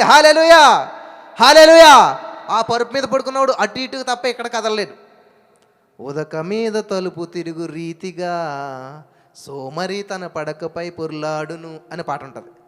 ఉదక మీద తలుపు అంటే తలుపుకి బొందులు ఉంటాయి కదా, వాటిని ఉదక అంటారన్నమాట. అదేం చేస్తే తలుపు ఇక్కడి నుంచి ఇక్కడికే, తన జీవితకాలం అంతా అదే జర్నీ, ఇంతే, ఇంకెటు వెళ్తాం. ఈ పరుపు మీద పడుకున్నోడు పని కూడా అంతే, పొద్దుటి నుంచి సాయంత్రం ఎన్ని రోజులు పడుకున్నా ఈ కాడికి ఆ కాడికి అక్కడ తిరుగుతాడనమాట. అంటే పరుపు బంధించేసింది. అందుకే దేవుడు అంటున్నాడు, పరుపు నిన్ను బంధించను కాదు, నువ్వు పరుపెత్తు, దాన్ని ఎంత దూరం మోయాలన్నా మోయొచ్చు, ఎక్కడికి పట్టుకెళ్ళొచ్చు, ఏ ఊరు చివర పాడేయాలని కూడా అది నువ్వు పాడేయచ్చు. నీ చేతిలో సమస్య ఉండాలి, సమస్య చేతిలో నువ్వు ఉండకూడదు. హల్లెలూయా, హల్లెలూయా, హల్లెలూయా. కాబట్టి ఇలాగ ఆలోచించడం నేర్చుకో బాబు. సమస్య నిన్ను బంధించేసింది, నువ్వు లేచి సమస్యను పట్టుకో. నువ్వు చూసి ఈ కొండనంట లేచి సముద్రంలో పడమంటే పడుతుందంట. ఇదే సమస్య, ఇదే కొండ నీకు, ఈ పరుపే నీ కొండ. నువ్వు లేచి దాన్ని పట్టుకో, లేపు. హల్లెలూయా, హల్లెలూయా. నాకు ఒకటి నచ్చింది ఏంటంటే, నిజంగా లేచాడు ఆయన. ఏంటి ప్రభా 35 సంవత్సరాలు బట్టి నేను పడుకుంటే లేమంటే ఎలా లేస్తాను నేను ఇప్పుడే చెప్పాను కదా, నాకు ఎవడ సపోర్ట్ లేదు అని అంటలేదు. ఆయన అక్కడ ఆర్గ్యుమెంట్ చేయట్లేదు. పేతురు కూడా రాత్రి అంతా కష్టపడ్డాను కానీ ప్రభు నీ మాట చెప్పని చేస్తానని చేశాడు లేదా? దేవుని మాట ఎవరైతే వింటారో, దేవుని మాటకి ఎవరైతే లోబడతారో వాళ్ళు అద్భుతాలు చూస్తారు. హల్లెలూయా. వాళ్ళు ఆశీర్వాదాలు స్వతంత్రించుకుంటారు. హల్లెలూయా. వాళ్ళు స్వస్థతలు అనుభవిస్తారు. హల్లెలూయా. దేవునికి మహిమ కలుగును గాక. హల్లెలూయా. కాబట్టి ఇక్కడ 38 సంవత్సరాలు బట్టి ఆయన ఆ కోనేటి దగ్గర ఉన్నటువంటి వ్యక్తి మాట్లాడుతున్న మాట ఏంటంటే, నన్ను కోనేటిలో దించుటకు నాకు ఎవడు కూడా లేడు. కాబట్టి ఈరోజు మీలో స్వస్థత పొందుకోకపోవట కారణం ఏంటంటే, నాకు ఎవరు స్వస్థత గురించి చెప్పేవాళ్ళు లేరండి, నాకు ఈ స్వస్థత నుంచి ఎలా బయటపడాలో చెప్పేవారు లేరండి, నాకు ఎలా ప్రార్థించాలో నేర్పేవాళ్ళు లేరండి. ఇట్లాంటి మాటలు అనకండి ఎప్పుడు కూడాను. నీవు దేవుని దగ్గరకు వచ్చినట్లయితే అప్పుడు ఆయన నీ వద్దకు వస్తాడు. నీ సమస్య ఏదైనా సరే ఖచ్చితంగా ఆయన పరిష్కారాన్ని ఆల్రెడీ ముందే కనిపెట్టేశాడు. ఆదికాండం 1వ అధ్యాయంలో నువ్వు చదివినట్లయితే 1వ రోజు 2వ రోజు 6 రోజులు దేవుడు సృష్టి అంతా సృష్టించి 6వ రోజు చివరిన మనిషిని చేశాడు. ఎందుకంటే మనిషికి ఏది కావాలో అది ముందు సృష్టించబడింది, తర్వాత మనిషి. హల్లెలూయా. అర్థమవుతుంది మీ అందరికీ? మనిషికి ఏది కావాలో అది ముందే, తర్వాత మనిషి. సో దీన్ని బట్టి మీకు అర్థమైందా? మీకు ఎవరితో వివాహం అవ్వాలో ముందే తీర్మానం అయిపోయింది. నువ్వే ఉద్యోగం చేయాలో ముందే తీర్మానం అయిపోయింది. నువ్వు అసలు ఈయన ఇర్మియా గారు అంటాడు, ఏమంటాడు? నా తల్లి గర్భంలో నేను రూపించబడక ముందే, హల్లెలూయా, నేను రూపించబడక ముందే ఏం చేశాడంట? హల్లెలూయా. రూపించబడక ముందే దేవుడు ఎక్కడ చూశాడు? అసలు తల్లి కల్పన రూపమే లేదంట, కానీ దేవుడు చూశాడంట. ఎలాగా? ఇందాక మనం ఒకటి చదువుకున్నాం, నాకు తలంపు, అసలు తలంపే పుట్టక మునిపే దేవుడు తెలుసంట. అంటే మన దేవుడు ఎంత ప్రీ ప్లాన్డ్గా ఉన్నాడో నాకేం అర్థం అవ్వట్లేదండి. ఏం అర్థం అవ్వకపోతే మంచిది. ఏం చేయాలో తెలియనప్పుడు ఏం చేయాలంట? దేవుని స్తుతించాలి. యేసయ్య, నా పట్ల ఒక ప్రణాళికను ఆల్రెడీ సిద్ధం చేశావు, నా మనోనేత్రాలు వెలిగించు. ఈ యుగ సంబంధమైన దేవత అనగా సైతానుడు నాకు గుడ్డితనం కలిగజేశాడు, నువ్వు ఆల్రెడీ మార్గం సరళం చేసావు, మార్గం సిద్ధం చేసావు, దాన్ని నేను కనుగొనలేకపోతున్నాను, నా మనోనేత్రాలు వెలిగించేసాయా. ఎఫెసీ 1:17 ఉన్న ప్రార్థన ప్రతిరోజు చేస్తూ ఉండాలి. హల్లెలూయా, హల్లెలూయా, హల్లెలూయా. 1వ కీర్తన ఏముంటుందంటండి? యెహోవా ధర్మశాస్త్రమును ధ్యానించుచు, దివారాత్రం ధ్యానించుచు దానిని ఆనందించేవాడు ధన్యుడు, అతడు నీటి కాలువలో నాటబడిన వాడే ఆకువాడక తన కాలమందు ఫలమిచ్చే చెట్టు వల్లే ఉంటాడు. అతడు చేయనిదంతా కూడా, మరి చెయ్యి అదొద్దని ఏమన్నాడు దేవుడు? అంతా సఫలమవుతుంది అంటే ఎప్పుడు? Conditions apply. నువ్వు ప్రార్థన చేయవు, దేవుని సన్నిధిలో గడపవు, దేవుని వాక్యం ధ్యానించవు, దేవునితో సమయాన్ని ఏది లేదు, ఏం చేసినా ఫలించట్లేదు. బ్రదర్, ఎలా ఫలింతుంది? ఎందుకు ఫలింతుంది? ఇప్పుడు మొక్కట్టుకొచ్చి ఇక్కడ నాటడానికి ఫలింతుంది అది? ఏమ్మా చచ్చూరుకుంటుంది. ఎందుకని? అది సరైన నేల కాదు, దానికి సిద్ధపడలేదు అక్కడ.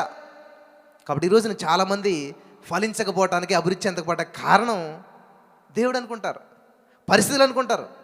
దానికి కారణం నువ్వే. ఇది చెయ్యాలన్నమాట. 1వ కీర్తనలోది నేను చదువుతాను ఆ మాట, ఎందుకంటే చాలా అద్భుతమైనటువంటి మాట అది. దుష్టుల ఆలోచన చెప్పున నడవగా, పాపుల మార్గమున నిలువక, అపహాసులు కూర్చుంచి చోటను కూర్చుండగా, యెహోవా ధర్మశాస్త్రమును ఆనందించుచు దివారాత్రం ధ్యానించుచు వాడు ధన్యుడు. అతడు నీటి కాలువల యోర నాటబడినదై ఆకువాడక తన కాలమందు ఫలమిచ్చి చెట్టు వలె ఉండును. అతడు చేయనదంతా కూడా సఫలమగును. హల్లెలూయా. అసలు వాళ్ళు ఏ చేస్తే అది డెవలప్ అయిపోతుందండి. తట్టిందల్లా బంగారం అయిపోతుందండి. చూసారు, విన్నారా? వినరు. దేవుని వాక్యాన్ని ఎవరైతే పట్టుకుంటారో, యోసేపు చూడండి, ఫలించడు కొమ్మంట. ఏదో చెడు మొక్క పడి ఫలించిందంట అంటారు కదా పెద్దలు. అలాగా యోసేపు గారిని ఏ బురదగుంటలు వేసినా ఆయన పైకి లేచి ఫలించేస్తున్నాడు. ఏ జైల్లో వేసినా అక్కడ అధికారి అయిపోతున్నాడు. ఏ పోతీఫర్ ఇంట్లో పెట్టినా అక్కడ అధికారి అయిపోతున్నాడు. ఏ పరిస్థితులు గుండా వెళ్ళినా సరే ఫలించేస్తూ ఉన్నాడు. హల్లెలూయా. కాబట్టి పరిస్థితులు బాగున్నప్పుడు ఎవడైనా ఫలించాడు. ప్రతికూల పరిస్థితుల్లో కూడా నువ్వేం చేయాలంట? ఫలించాలి. ఈ మధ్యన యూట్యూబ్లో, ఫేస్బుక్లో ఒకటి చూసానమాట. ఇట్లాంటి సిమెంట్ గోడల నుంచి ఒక మొక్క వచ్చింది. అది మొక్క వచ్చేలాగా అది ఎంత విస్తారమైన కాలు కాసేసిందో. మరి దానికి నీరు ఎక్కడొచ్చిందో, ఎరువు ఎక్కడొచ్చిందో తెలియదు, కానీ మరి అదేదో మంచి చెట్టే ఆ గోడను పగలగొట్టుకుని అందులోంచి వచ్చి ఇలాగ విస్తరించేసి చాలా ఫలాలు ఫలించేసింది. అదే నేను అంటున్నాను, ఆసక్తి ఉన్నటువంటి వాడిని ఏ శక్తి ఆపలేదు. వరద వచ్చినా, వర్షం వచ్చినా, సమస్య వచ్చినా, నీకు కార్యం జరిగినా జరగకపోయినా ఖచ్చితంగా దేవుని సందులో ఉంటావు. కార్యం జరిగిన తర్వాత కూడా దేవుని మహింపరచాలి. కానీ చాలామంది ఏం చేస్తారంటే, హాస్పిటల్కి చూడండి, రోగం ఉందని చెప్పి వెళ్తారు, రోగం తగ్గట్టు సర్జరీ చేస్తాం, మళ్ళీ రోగం వస్తే కానీ సేమ్ చర్చ్ కూడా అలాగైపోయింది. ఈ రోజున ఏదైనా సమస్య ఉంటేనే, ఇక్కడైతే అప్పులు తీరుతాయి, ఇక్కడైతే రోగం కుదురుతుంది కాబట్టి ఇక్కడికి వెళ్దాం అంటే అది కుదుర్చుకోవటం అయిపోయింది, బాయ్. కానీ దేవుడు ఏం చేస్తాడో తెలుసా? నీతోటి ఒక నిబంధన ఏర్పాటు చేసుకున్నాడు, తండ్రి బిడ్డల సంబంధం. హల్లెలూయా. నువ్వు ఆ సంబంధం కలిగినట్లయితే ఏ సమస్య వచ్చినా కూడా యేసయ్య నీతో ఉంటాడు, నీ శ్రమలో నీకు తోడుగా ఉంటాడు, నిన్ను విడిపిస్తాడు, నిన్ను గొప్ప చేస్తాడు. ఆమెన్. హల్లెలూయా. కాబట్టి ఇక్కడ 38 సంవత్సరాలు బట్టి సమస్యతో బాధపడుతున్నటువంటి ఈయన చెప్పిన మాట ఏంటంటే, నేను ఇలా ఉండడానికి కారణం ఎవడు నాకు లేడు. ఈ ప్రజలందరి కారణం, ఎవరు నాకు సహాయం చేయట్లేదు కాబట్టి నేను ఇలా ఉన్నాను. కాబట్టి మీరు కూడా ఒకవేళ నాకు కోసం ప్రార్థించేవాళ్ళు లేరండి, నాకు సహాయం చేసేవాళ్ళు లేరండి, నన్ను పట్టించుకునే లేరు అనుకోద్దు. నువ్వు ఎప్పుడు కూడా నువ్వు ప్రార్థించే వ్యక్తిగా ఉండాలి.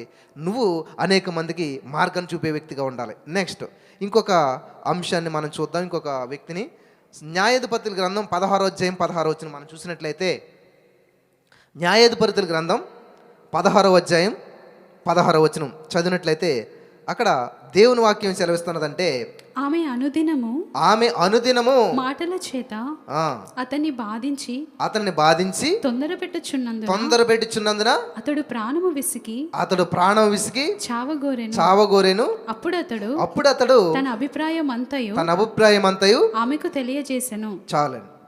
ఏంటిది స్టోరీ? ఇంతకనే ఎవరి మాటలు పలుకుతున్నాడు? సంసోను గారు అన్నమాట. ఏంటి విషయం అంటే, సంసోను చాలా బలాఢ్యుడు, దేవుడు ఎంతో అభిషేకం ఇచ్చాడు, దేవుడు ఒక కండిషన్ పెట్టాడు. కానీ ఇప్పుడు ఆయన పొజిషన్ చూస్తే మీకు బాగా హల్చల్ అయింది ఒక హత్య మనకు తెలుసు. తన కూతురు, ఒక్కగానొక్క కూతురు, తనకిష్టం లేని వ్యక్తిని వివాహం చేసుకున్నదని చెప్పి తండ్రి ఆ కుమార్తె చేసుకున్నటువంటి వ్యక్తిని చంపించడం జరిగింది. అదంతా స్టోరీ. ఆ వ్యక్తి జైల్లో ఉన్నప్పుడు వెళ్ళి అడిగారు అన్నమాట, ఎందుకయ్యా ఇలా చేసావు? ఏమిటి అంటే, నా పరువు కోసం అని అన్నాడు ఆయన. అర్థమైంది మీకు అందరికీ? సరే, ఇప్పుడు చూడండి. ఇప్పుడు సంసోను గారు ఉన్నాడు కదా, ఈయన చాలా బలం కలిగినటువంటి వ్యక్తి. ఇప్పుడు ఆ ఊరుకుండే ద్వారాలు లేకపోతే ఇట్లా చేతులతో లేపదీసినటువంటి వ్యక్తి, గొప్ప బలాఢ్యుడు, సింహాన్ని ఖాళీ చేతులతో చంపేశాడు, ఎన్నో గొప్ప గొప్ప కార్యాలు చేసినటువంటి వ్యక్తి సడన్గా గుడ్డుడైపోయి జైల్లో కూర్చున్నాడంట. అప్పుడు ఎవరో ఒక విలేకరు అడిగితే సమాధానం ఎలా ఉంటుందో అలా చెప్తున్నాడు ఈయన.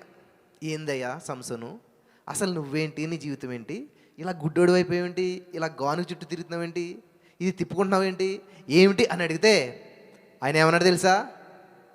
నేను దేవునికి వ్యతిరేకంగా పాపం చేసి అనొచ్చు కదా. ఏమంటున్నాడు ఆయన?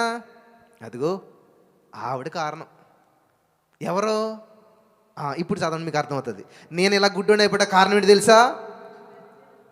ఆమె అనగా దెలీలా గారు అనుదినము మాటల చేత నన్ను బాధించి తొందర పెట్టినందున నాకు ప్రాణం విసిగిపోయి ఏం చేశానంటే నేను నా అభిప్రాయం మార్చుకొని చావాలనుకున్నాను.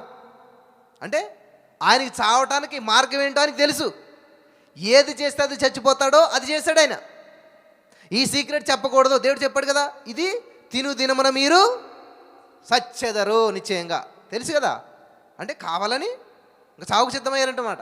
అలాగే ఈయన ఏం చేశాడు, నీకు అభిషేకం ఇస్తున్నాను, నిన్ను గొప్ప వ్యక్తిగా చేస్తున్నాను, కాబట్టి ఈ సీక్రెట్, ఈ తల ఎప్పుడు కత్తిరించుకోకూడదు, ఈ సీక్రెట్ నీకు ఇది ఎవరికి చెప్పకూడదు అని చెప్తే ఇంకా ఆయనకి తొందర పెడుతుంది విసిగిపోయి ఏం చేయడంట, చెప్పాడంట. కాబట్టి ఈ శక్తి కోల్పోట కారణం, ఈ మరణ శిక్షకు పాత్రుడవట కారణం, ఈ రోజు నీ జీవితం ముగించబడబట కారణం ఏంటయ్యా అంటే ఆవిడ. అతిక్రమలు దాచిపెట్టువాడు వర్ధిల్లడు, వాటిని ఒప్పుకొని విడిచిపెట్టువాడు కనికరం పొందుతాడంట. హల్లెలూయా, హల్లెలూయా, హల్లెలూయా. కానీ గ్రేట్ అండి సంసోన్. ఇలా చెప్పాడా, మళ్ళీ రియలైజ్ అయ్యాడు అనమాట. రియలైజ్ అయ్యాడు, అరే ఎందుకు ఆవిడ మీద తప్పు నేర్తుంది, మనం ఏవల మీద తప్పు నేర్తుంది ఎందుకు, నో ఇది కాదు, దీనివల్ల ఏం యూజ్ లేదు అని వెంటనే రియలైజ్ అయ్యి, దేవా నన్ను క్షమించేసేయా, నేను తప్పు చేశాను, నా అపరాధం క్షమించి ఒక్క ఛాన్సీ నాకు అని చెప్పి దేవుని ప్రాధేయపడ్డాడు. దేవా అదే తప్పిపోయిన కుమారుడు ఎలాగైతే మళ్ళీ దేవుని దగ్గరికి వచ్చి తప్పిదాన్ని ఒప్పుకున్నాడో మళ్ళీ కుమారుడుగా స్వీకరించాడు. ప్రియులారా గమనించాలి, దేవుడి దగ్గర పోస్ట్ ఎప్పుడు కూడా నువ్వు కోల్పోయిన పోస్ట్ నీకు తిరిగిస్తాడు ఆయన. హల్లెలూయా. కొత్త పోస్ట్ ఇవ్వడు, కుమారుడు పోస్ట్ని కోల్పోయాడు కాబట్టి పనుడు పోస్ట్ ఇవ్వట్లేదు అక్కడ, మళ్ళీ కుమారుడు పోస్ట్నే మళ్ళీ తండ్రిస్తూ ఉన్నాడు. హల్లెలూయా, హల్లెలూయా. మన దేవుడు మారని దేవుడు, మన దేవుని ప్రేమ మారని ప్రేమ. మన దేవుడు ఎప్పుడు కూడా నిన్న నేడు ఏకరీతిగా ఉండేటువంటి వాడు. కాబట్టి ఇక్కడ సంసోన్ ఎప్పుడైతే పశ్చాత్తాపడుతూ ఉన్నాడో, దేవా నాకు ఒక ఛాన్స్ ఇవ్వు దేవా, నాకు వద్దు ఇంకా ఈ జీవితం నేను ముగించేయాలనుకుంటున్నాను, కానీ ఇలాగం కాదు, నా కార్యారంభం కంటే కార్యాంతం మేలు అన్నావు కదా, నా ముగింపు మేలుకరంగా ఉండాలి, నా ముగింపు విజయకరంగా ఉండాలి, విజయ మరణం నేను పొందాలి. కాబట్టి నేను తప్పు చేశాను, ఎస్ ఆమె కాదు కారణం, నాకు నేనే అని చెప్పి వెంటనే ఏం చేశాడంటే దేవుడికి మొరపెట్టాడు. వెంటనే దేవుడు ఆలకించాడు. విరిగి నలిగిన హృదయాన్ని దేవుడు అలక్ష్యం చేయడు. హల్లెలూయా, హల్లెలూయా. మీరు నలిగిపోయిన పరిస్థితిలో ఉన్నారా, విరిగిపోయిన పరిస్థితిలో ఉన్నారా, జీవితం అంతా గందరగోళంలో ఉన్నదా, అయోమయంలో ఉన్నదా, దయచేసి ఎవరికి చెప్పకండి. మరి ఏం చేయాలంట, మోకరించండి, ప్రార్థించండి. దేవా ఇదిగో దేవా నా జీవితం, ఇదిగో దేవా నా జీవితం, ఆపాదమస్తకం నీకంకితం, ఇదిగో దేవా నా జీవితం, ఆపాదమస్తకం నీకంకితం, శరణం నీకే శరణం, శరణం శరణం శరణం శరణం శరణం శరణం, ఇదిగో దేవా నా జీవితం, ఆపాదమస్తకం నీకంకితం. హల్లెలూయా, హల్లెలూయా. దేవా ఆపాద మస్తకం అంటే అరికాలు మొదలకు నన్నెత్తి వరకు ఇంకా నీకు అర్పించేహాను దేవా, ఇంకా నా జీవితం నీ సొంతమే, నేను నీ కొరకు జీవించాలనుకుంటున్నాను, నీ కొరకు మరణించాలనుకుంటున్నాను. కాబట్టి ఈ యొక్క మరణంతో నీ నామం మహింపరచబడాలి. హల్లెలూయా, హల్లెలూయా. నీ నామం గణపరచబడాలి, నీ శక్తి బయలుపరచబడాలి అని తీర్మానం చేసుకున్నాడండి ఎప్పుడైతే సంసోను. ఈరోజు నువ్వు కూడా దేవా ఇదిగో ఈ నా ఇంట్లో ఉన్న సమస్య ద్వారా నీ నామం మహింపరచబడాలి, ఈ యొక్క వ్యాధి ద్వారా నీ నామం మహింపరచబడాలి, ఈ యొక్క సమస్య, అప్పుల సమస్య, అనారోగ్యము, పేదరికం, ఒంటరితనము, కృంగుదల, వీటన్నిటిలో నుంచి నన్ను లేపి నీ మహిమార్థంగా నన్ను సాక్షిగా నిలబెట్టినందుకు వందనాలేసయ్యా, ఆమేన్ అని మీరు ఎప్పుడైతే ప్రార్థన చేస్తూ ఉన్నారో వెంటనే దేవుడు అంట యాక్సెప్ట్ అన్నాడంట. వెంటనే జుట్టు మలవడం ప్రారంభించిందంట. తర్వాత స్టోరీ మీకు అందరికీ తెలుసు, సినిమాలు కూడా చూస్తుంటారు. ఒక్క దినంలోనే తన లైఫ్లో చంపిన వారి అందరికంటే ఎక్కువ మందిని సంసోను చంపిపడేయాడంట. ఆ యొక్క ఆలయానికి మూల స్తంభాలుగా ఉన్నటువంటి వాటిని అందరూ ఏమనుకున్నారంటే జుట్టు పోయింది, సమస్య ఇంకా సాల్వ్ అయిపోయింది అనుకున్నారు.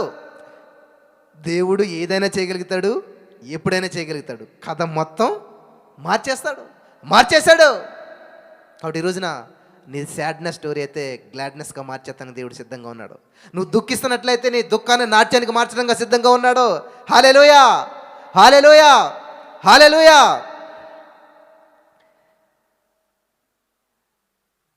ఎవని మనసు నా మీద అనుకుంటుందో,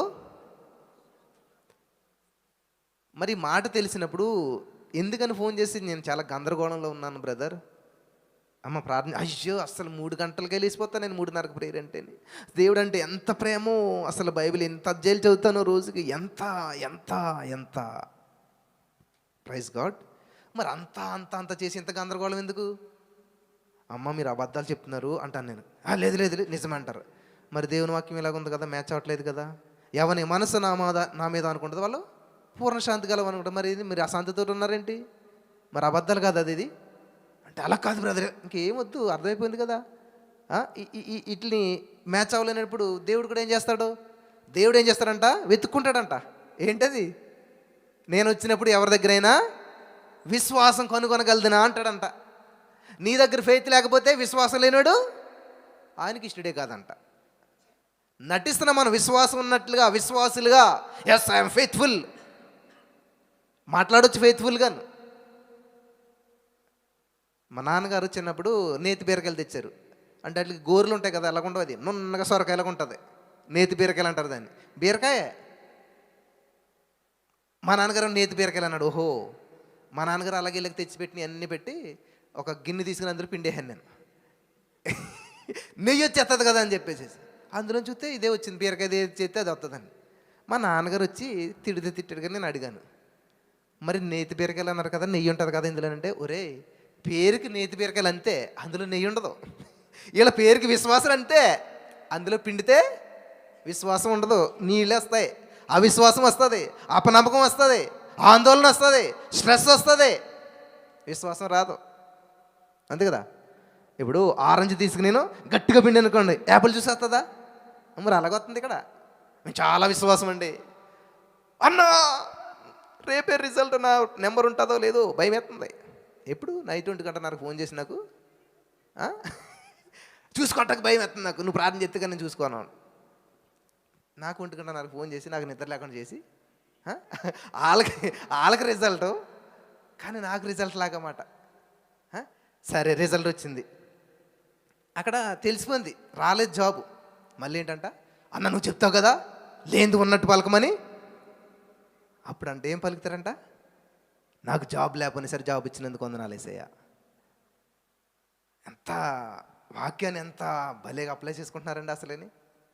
దేవుడు న్యాయవంతుడు, వాడు అన్యుడైనా కానీ కష్టపడి చదివితే జాబ్ ఇస్తాడు దేవుడు. నువ్వు దేవుని బిడ్డవైనా కానీ 10 మంది కన్యకుల్లో అక్కడ బుద్ధి కలిగిన వాళ్ళకి బుద్ధి లేని తేడా ఎక్కడొచ్చింది? పొడుకుని లేచాక తేడా వచ్చింది. పొడుకునేంతవరకు అందరూ సమానమే, అందరిదో ఒకటే ప్లాట్ఫామ్. కానీ లేచాక తేడా ఏమొచ్చింది? తర్వాత విషయం ఏంటి వాళ్ళకి తెలియలేదు. సిద్ధుల్లో నూనె లేదు. తెలివైన వాళ్ళు ఏం చేస్తాడు? చీమ దగ్గరికి వెళ్ళమంటున్నాడు. చీమకి ఎన్ని కాళ్ళు? 6 కాళ్ళు ఉంటాయంట. ఎంత చీమ ఉన్నది దానికి 6 కాళ్ళు. ఎంత మనిషి ఉన్నాడో అందుకే దాని దగ్గరికి వెళ్ళి నువ్వు, నీకు పాట నేర్పుతుంది. 6 కాళ్ళతో కష్టపడుతుంది అది. ఎప్పుడో సమస్య వస్తుంది, ఇప్పుడే దాచుకుంటుంది అది. నీకు బుద్ధి లేదు కాబట్టి చిన్న చీమ, ఓ సోమరి వెళ్ళు దాని దగ్గరికి వెళ్ళు, పాట నేర్చుకో అంటున్నాడు దేవుడు. దేవునికి మహిమ కలుగును గాక. హల్లెలూయా, హల్లెలూయా. నాకు ఒక సహోదరి ఫోన్ చేసింది, అన్నా మీకు పాదాభివందనాలు అంటది. ఎందుకమ్మా అన్నాను. చాలా మేలు చేశారన్నా అన్నది. నేనేం మేలు చేశాను అన్నాను. ఇలా ఒక 3 నెలల క్రితం ఫోన్ చేశాను మీకు. ఫోన్ చేసి, అన్నా ఇలాగ డిఎస్సి నోటిఫికేషన్ పడ్డది, 10 సంవత్సరాలు బట్టి నేను ప్రిపేర్ అవుతున్నాను, జాబ్ రాలేదు అంటే నేను అన్నాను 3:30 ప్రేయర్లో ఉండమ్మా. అది కదన్నా జాబ్, అదే 3:30 ప్రేయర్లో మొదట నా రాజ్యాన్ని నీతిని వెతుకు, అన్నీ అంటే అందులో జాబ్ వేసుకుంటావో, పెళ్ళి వేసుకుంటావో, అప్పులు వేసుకుంటావో వేసుకో, ఏది వేసుకున్నా కూడా అన్నీ నెరవేరుస్తానంటున్నాడు. కాబట్టి మొట్టమొదటి సమయం దేవునికి ఇచ్చేసాయి 3:30 లేసి అంటే ఫ్రెండ్స్ అంతా కూడా మంచి కోచింగ్కి వెళ్తున్నారు. కానీ ఏమేం చేస్తుంది, 3:30 లేస్తుంది, దేవుని సందులో గడుపుతుంది, మిగతా టైం చదువుకుంటూ ఉంది. రోజులు గడిచాయి, ఎగ్జామ్ టైం వచ్చింది, ఎగ్జామ్ రాసేసింది, మెరిట్ లిస్ట్ రిలీజ్ అయింది. అందులో ఎవరి పేరు ఉందంటండి, ఈ అమ్మాయి పేరు ఉన్నది. హల్లెలూయా, హల్లెలూయా.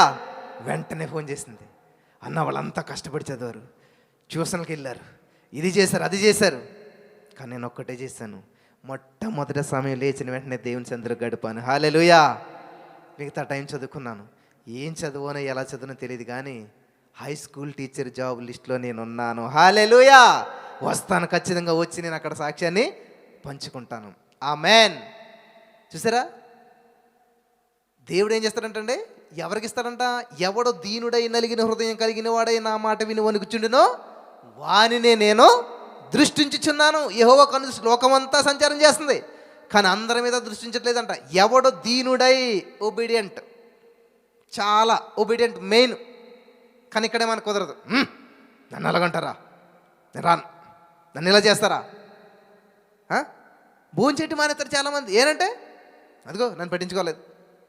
చూసారా, మా శాస్త్రి శర్మ గారు అని నాకు 7వ తరగతిలో ఒక మాస్టర్ ఉండేవాడు, బ్రాహ్మణ్, చాలా మంచి ఆయన, స్కౌట్లో ఉండేవాళ్ళు మాట మేము. కానీ ఆ డిసిప్లిన్ అనేది మంచిగా నేర్పించేవాడు మాట ఆయన. ఆయన ఒక సూత్రం చెప్పి నేను ఎప్పటికీ మర్చిపోలేదు. ఒరే, మీ ఇంట్లో ఏమైనా గొడవ జరిగిందా, అయితే మీకు కోపం వచ్చిందా, కోపం వస్తే ఏం చేస్తాం మనం, భోజనం చెట్టు మానేస్తాం. కానీ ఆయన చెప్పిన సూత్రం తెలుసా, మీకు కోపం వచ్చిందనుకోండి, అందరికంటే ముందు మీరు భోజనం చేయండి, వెనకలోడికి ఒక్క మెతుకు కూడా లేకుండా మొత్తం తినేసేయండి. అర్థమైందా, ఒక్కటి కూడా ఉంచుకోండి, మొత్తం తినేసేయండి. అప్పుడు పరిస్థితి ఎలాగుంటుంది, ఆకలికి వీడికి ఆకలి తెలియదు ఇంకా, కానీ మొత్తం వెనకాల అందరూ కూడా ఏం చేస్తారు, అమ్మో వీడికి కోపం వస్తే ఇలాగుంటుంది, వీడిని ఏమనంటే ఇలాగుంటుంది బాబు పరిస్థితి అని చెప్పి, అప్పుడు సిచ్యువేషన్ ఇలాగుంటుంది. కాబట్టి మీరేం చేయాలి, ఇలా చేయాలి, ఇలా చేయండి. అంతేగాని కోపం చేసి మీరు భోజనం మానేశారనుకో, నీ కడుపు మారుతుంది, ఎవరికేం శుభ్రంగా తిని పడుకుంటారు అందరూ, నీ బాధ ఎవరికి తెలుస్తుంది. కాబట్టి నువ్వు హ్యాపీగా ఉండాలి, అందరూ బాధపడాలంటే ఏం చేయాలి తెలుసా, నువ్వు శుభ్రంగా తినేసాయి అని చెప్పారు. నిజమే కదా. కాబట్టి నువ్వేం చేయాలి తెలుసా, నీకు ఏదైనా సమస్య వచ్చినప్పుడు నువ్వేం చేయాలి తెలుసా, దేవుడిని ఫుల్గా మహింపరచాలి. సైతం గడి ఎడితే కూర్చుంటాడు. అప్పుడు అరే అనవసరంగా వీడికి సమస్యను ఇచ్చాను, సమస్య ఎక్కువయ్యాక ఇంకా స్తుతి ఎక్కువైపోయింది, సమస్య ఎక్కువ ఇంకా ప్రార్థన ఎక్కువైపోయింది, సమస్య ఎక్కువైపోయి ఇంకా దేవుని సన్నిధి ఎక్కువైపోయింది. హల్లెలూయా, హల్లెలూయా. నేను అదే చెప్తాను చాలామంది, ఏం చేయాలంటే, సమస్యలో ఉన్నారా, నీకు ఉద్యోగం కావాలా, ఓ పని చేయి, ఒక తీర్మానం చేసుకో, ఇస్తే ఉద్యోగం ఇస్తే 1000 సూదులు చేస్తాను, రాకపోతే 10,000 సూదులు చేస్తాను. వెంటనే రెస్పాన్సిబిలిటీ సైతాన్ని కూడా తీసుకుంటారు అనమాట. అయ్యో బాబు వీడికి ఎలాగైనా ఉద్యోగం వచ్చేసేయాలి, ఉద్యోగం రాకపోతే 10,000 అంట, అస్సలు జరగకూడదు. అప్పుడు వాడు దిగుతాడు మాట రంగంలోకి, వీడికి ఎలాగైనా సరే జాబ్ రావాలని చెప్పి సైతాన్ని కూడా రెస్పాన్సిబిలిటీ తీసుకుంటాడు. ఎందుకంటే దేవుడు స్తుతించబడటం వాడికి అసలే ఇష్టం ఉండదు. ఇది చిన్న చిన్న విషయాలు నువ్వు తెలుసుకున్నావు అనుకో, సైతాన్ని ఎలా ఇరకాటంలో పెట్టాలా, వాడిని ఎలా ఇబ్బంది పెట్టాలో తెలుసుకుంటే నువ్వు బిందాస్గా జీవించవచ్చు. మరి నువ్వు కాలు మీద కాలేజ్ కూర్చుని వాడి చేత పని చేయించుకోవచ్చు. యోబు గారి చుట్టూ ఉన్న కంచె అంతా కూడా పాత పడిపోయింది, పాడుపడిపోయిందంట. దేవుడు చూసాడు, దీన్ని ఎలా తీయాలి అనుకుంటే సడన్గా వచ్చాడంట, ఎవడో దొరికాడు రా అనుకున్నాడంట సైతాన్ గడు దొరికాడు అనుకుని దేవుడు ఎవరికి చెప్తారా అనుకుంటూ ఉన్నాడు కదా మనోడు అనుకుని, ఓ సైతాన్ ఎక్కడి నుంచి వచ్చావేంటి, నేను అటు ఇటు తిరిగి ఇలా వచ్చానంటే, సరే నీకోటి తెలుసా ఏంటి, నా భక్తుడు ఒకడు ఉన్నాడు భూమి మీద, ఎవరో యోబా. ఎందుకంత భక్తుడిగా ఉన్నాడు తెలుసా, నువ్వు కంచె చేసావు కదా, మరి ఏం చేద్దాం, తీసేసాయి, అది సరే నువ్వు వెళ్ళి తీసేసాయి అంటే, సైతాన్ గడు దొరికిందే ఛాన్స్ అని చెప్పి మొత్తం అంతా తీసేసి ఆ పాత పడిపోయిన పనుల్ని, పాత పడిపోయిన ఒంట్లని ఇవన్నీ కూడా నాశనం చేశాడంట. అంట ఉన్నాడంట. అంటే అప్పుడు దేవుడు కలగ చేసుకుని, చాలులే అదంతా నాకు తెలుసులే అని చెప్పి 2 అంతలు ఇచ్చాడంట. ఇంకా తలకాయ ఎక్కడ పెట్టుకుంటాడు సైతాన్ గడు. సో దేవుడు ప్రణాళిక మనకు అర్థం కాలేనప్పుడు ఎందుకు ఇలా జరుగుతుంది, రోమ 8:20 తెలిస్తే మాటను, ఏది జరిగినా ఎలా జరిగినా సమస్తము సమకూడి నా మేలు కొరకు చేసే నా దేవుడు ఉన్నాడు. హల్లెలూయా, హల్లెలూయా, హల్లెలూయా.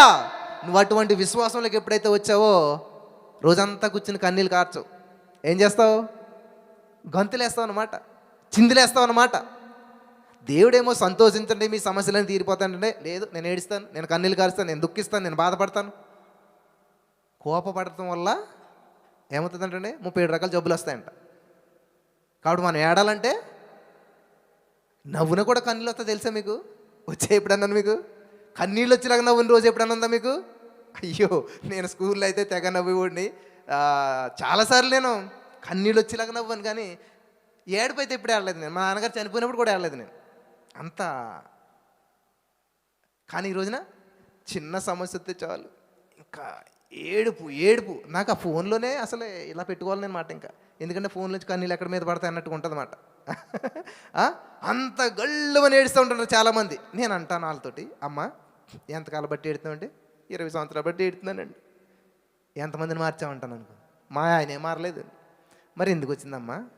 నేను ఒక్కసారి కూడా ఏడలేదు, కానీ కొన్ని వేల మంది మార్చబడ్డారు. మరి ఏది ఫాలో అవుదాం? యెహోవాను బట్టి సంతోషించు, నీ హృదయ వాంఛలన్నీ తీరిపోతాయి. హల్లెలూయా, హల్లెలూయా. కాబట్టి ఈ రోజున నీకు సత్యం నిన్ను స్వతంత్రులుగా చేస్తుంది. ఏది సత్యం అంటే సంతోషించండి, ఆనందించండి. మరలా చెప్తున్నాను, ప్రభుని బట్టి ఆనందించండి. హల్లెలూయా. చురుకుగా నుండుట. అరే ఈ వాక్యాలన్నీ ఎక్కడ పడేశారో నాకు అర్థం కాదు, కానీ జనాలు అలాగే కూర్చుని ఏడుపే ఏడుపు, ఏడుపే ఏడుపు, కన్నీటి ప్రార్థన, కన్నీటి ప్రార్థన. పోనీ ఏమైనా సాధించారంటే ఒక్క సాక్ష్యం లేదు. నేను కన్నీళ్ళు ప్రార్థన కార్చి నేను ఇది సాధించాను అన్నవాడు.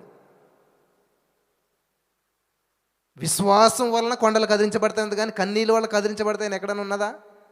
లేదు బ్రదరు. ఇసుకే కన్నీటి ప్రార్థన చేస్తేనే దేవుడు. ఇసుకే కన్నీటి ప్రార్థన చేశాడని కాదు అక్కడ దేవుడు జవాబిచ్చింది. ఎందుకు ఇచ్చాడంట? ఇసుకియా వెంటనే సమస్య వచ్చిన వెంటనే దేవుని వైపు చూశాడు. నువ్వు కన్నీళ్ళు కర్తా చూసావా, నవ్వుతా చూసావా? ఇది కాదు. ఎటువంటి విశ్వాసం నీలో ఉంది? హల్లెలూయా. ఒక తండ్రి వచ్చాడు, కుమార్తె చనిపోయినప్పుడు. ఆయన ఏమన్నాడు? తడుతున్నాడు దేవుడిని, నువ్వు ఒక మాట మాత్రం సెలవి. ఏడ్చాడు ఆయన. చచ్చిపోయింది బ్రోవా నా కూతురు అంటున్నాడా? నువ్వు ఒక్క మాట మాత్రం సెలవి. ఏమన్నాడు? ఇజ్రాయేలీల్లో కూడా చూడలేదు ఇటువంటి విశ్వాసం. అది దేవుని కదిలించింది, కన్నీళ్ళు కాదు, విశ్వాసం కదిలించింది. హల్లెలూయా, హల్లెలూయా. కాబట్టి ఈ రోజున నీ జీవితంలో జరిగిన పొరపాటుకి కారణం ఎవరో అని చెప్పి వాళ్ళ మీద నెట్టేసేయకు. ఎందుకనమ్మా ఈ పిల్లడు ఇలా పుట్టాడు, ఎందుకనమ్మా ఈ సిచ్యువేషన్ ఇలా జరిగింది, ఎందుకనమ్మా ఉద్యోగం అలా పోయింది, ఎందుకనమ్మా ఈ పరిస్థితి వెళ్ళింది, ఎందుకని అటువంటి ఆ భార్యాభర్తలు విడిపోయారు అంటే కారణం ఏం చెప్తారు తెలుసా? అదిగోండి వాళ్ళ మధ్యలో పెట్టిన గొడవ అండి, ఇదిగోండి వీళ్ళు ఎలా చేశారండి, వీళ్ళుగోండి అలా తప్పు చేశారండి. No, never. ఇప్పుడు అట్లాంటి మాట అనకండి. ఇక్కడ ఇంకొక సంఘటన నేను మీతో చెప్పాలనుకుంటూ ఉన్నాను. ఏంటంటే, సరే సంసోను తొందర పెట్టింది, అంత అయిపోయింది. మరి సంసోను ఇప్పుడు ఏం చేశాడు? కావాలని చచ్చిపోయాడు. నరకం వెళ్తాడా, పరలోకం వెళ్తాడా? అదేంటి మరి? ఊరేసిన చచ్చిపోతే పరలోకం వెళ్తారా? చెప్పాలి. పెద్ద డౌట్ ఇది అందరికీ. నాన్న సమస్యలు తట్టుకోలేకపోతున్నాను బ్రదర్, ఇంక చచ్చిపోతాను. చచ్చిపోయాడు ఎవడన్నా చచ్చిపోతాడు, మెసేజ్ పెడతాడు ఎవడన్నా? చెప్పాలి. సంసోను పరలోకం వెళ్ళాడా, నరకం వెళ్ళాడా? ఒక ఆవిడంట సండే స్కూల్ పిల్లలకు చెప్పేసిందంట సంసోను నరకం వెళ్ళిపోయాడని. అయితే నిజమే కదా, మరి ఆత్మహత్య చేసుకున్నాడు కదా ఆయన. ఆ బిల్డింగ్ మీద చేసి చచ్చిపోయాడు ఆయన, అంతే కదా. అకాల మరణం, కావాలని చచ్చిపోయాడు. కావాలని చచ్చిపోతే దేవుని రాజ్యానికి స్వతంత్రించుకోమను. కానీ ఇక్కడ మనం గమనించాలి, యుద్ధం చేస్తున్నప్పుడు యుద్ధంలో చనిపోయాడు అనుకోండి, ఆత్మహత్యని ఎవడనంటారా? ఏమంటారు? వీర మరణం కదా. మరి ఇక్కడ సంసోను గారు ఏంటంటే వీర మరణం పొందాడు ఆయన, యుద్ధంలో చనిపోయాడు ఆయన. ఆయన చచ్చిపోవాలంటే లోపలే చచ్చిపోతారు కదా. జనాలను చంపే ప్రయత్నంలో, శత్రువుని ఓడించే ప్రయత్నంలో ఆయన చనిపోయాడు.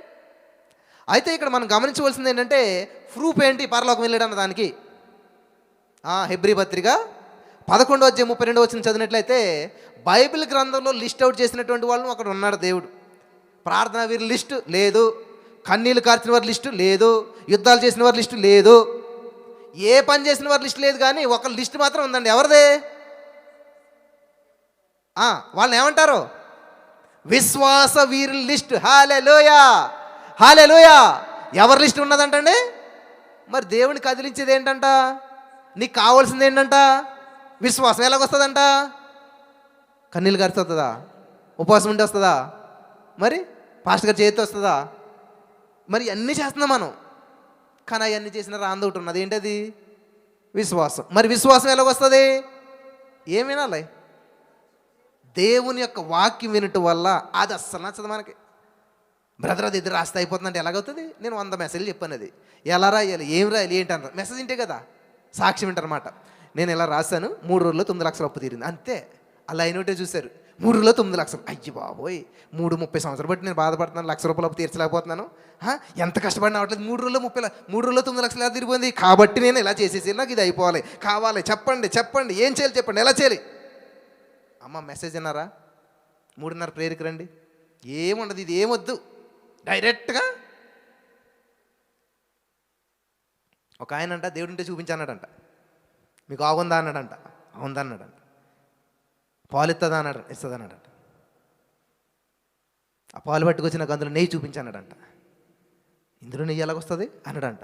ఉన్నది అందులోను అన్నాడంట. ఆయన ఎక్కడున్నదంటే కూర్చో కొంచెంసేపు అని చెప్పి ఆ పాలని హీట్ చేశాడంట.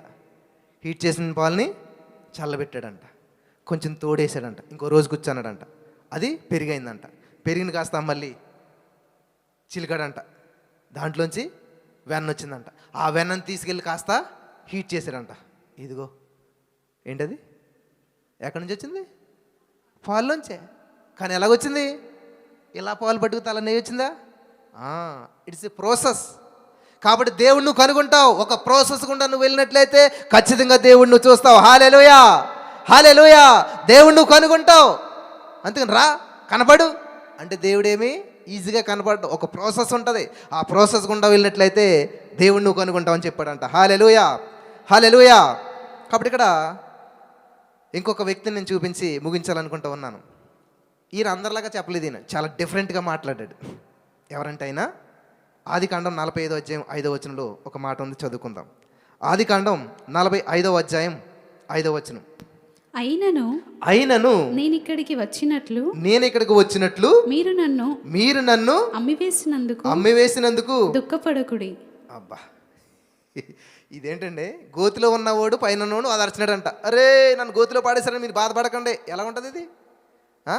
ఇప్పుడు ఎవడొచ్చి కారు ఇచ్చుకుని గుద్దేశాడు, మిమ్మల్ని కాలు ఇరిగిపోయింది, మీరు కాలు ఇరిగిపోయి నా కాలు ఇరిగిందని బాధపడొద్దు నువ్వు అంటే ఎలాగుంటుంది ఇది? అలా ఉంది ఇక్కడ సిచ్యువేషన్. యోసేపుని అంట వాళ్ళ అన్నలో కొట్టేసి చితకొట్టేసి గోతిలో పాడేశారంట. ఆయన చెప్తున్న మాట ఏంటంటే తెలుసా? అన్నలారా బాధపడకండి, నన్ను కొట్టేశారని చెప్పి, నన్ను ఇలా చేశారని చెప్పి బాధపడకండి. హల్లెలూయా, హల్లెలూయా.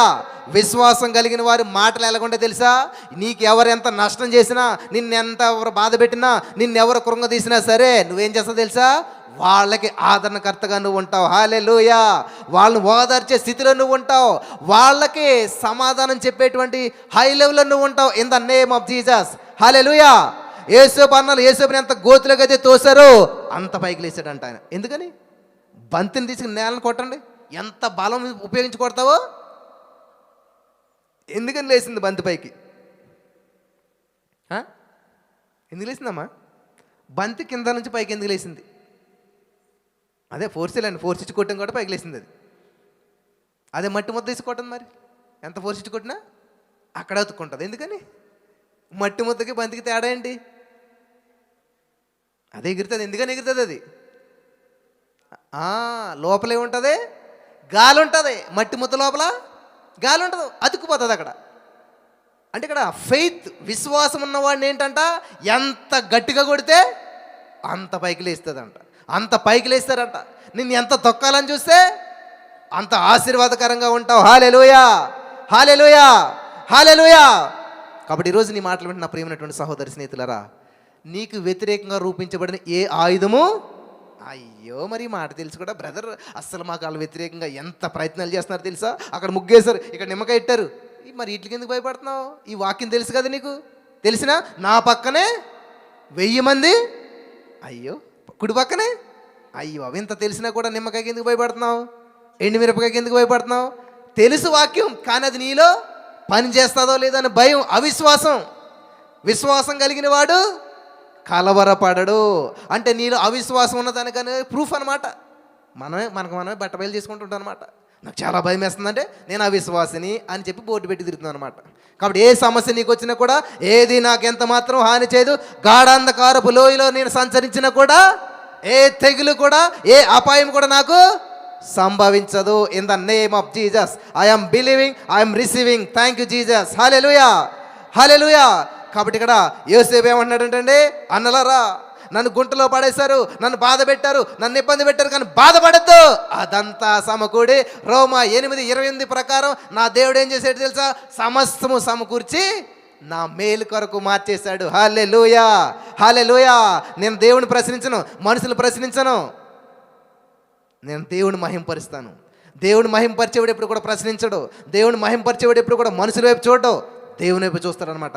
యోసేపు ఎప్పుడు కూడా దేవుని ప్రశ్నించలేదు. యోసేపుతో దేవుడు ఎప్పుడు కూడా మాట్లాడలేదు. అబ్రహాంతో మాట్లాడాడు, ఇస్సాకుతో మాట్లాడాడు, యాకోబుతో మాట్లాడాడు దేవుడు, కానీ యోసేపుతో ఎప్పుడు కూడా మాట్లాడింది లేదు దేవుడు. కానీ యోసేపుకు తోడై ఉన్నాడంట. హల్లెలూయా. ఈరోజు దేవుడు నీతో మాట్లాడకపోవచ్చు, కానీ దేవుడు నీకు తోడుగా ఉన్నాడు. నువ్వు చేసే పనిలో తోడుగా ఉన్నాడు, నువ్వు నిద్రిస్తున్నప్పుడు తోడుగా ఉన్నాడు. ఆయన కునుకడు, నిద్రపోడు. హల్లెలూయా, హల్లెలూయా. దేవుడు నమ్మదగిన వాడు. ప్రియులారా, దయచేసి ఎప్పుడు కూడా దేవుని ప్రశ్నించకండి. నా జీవితంలో ఎందుకు ఈ పరిస్థితి జరిగిందని చెప్పి మీరు ఎప్పుడు కూడా ప్రశ్నించకండి.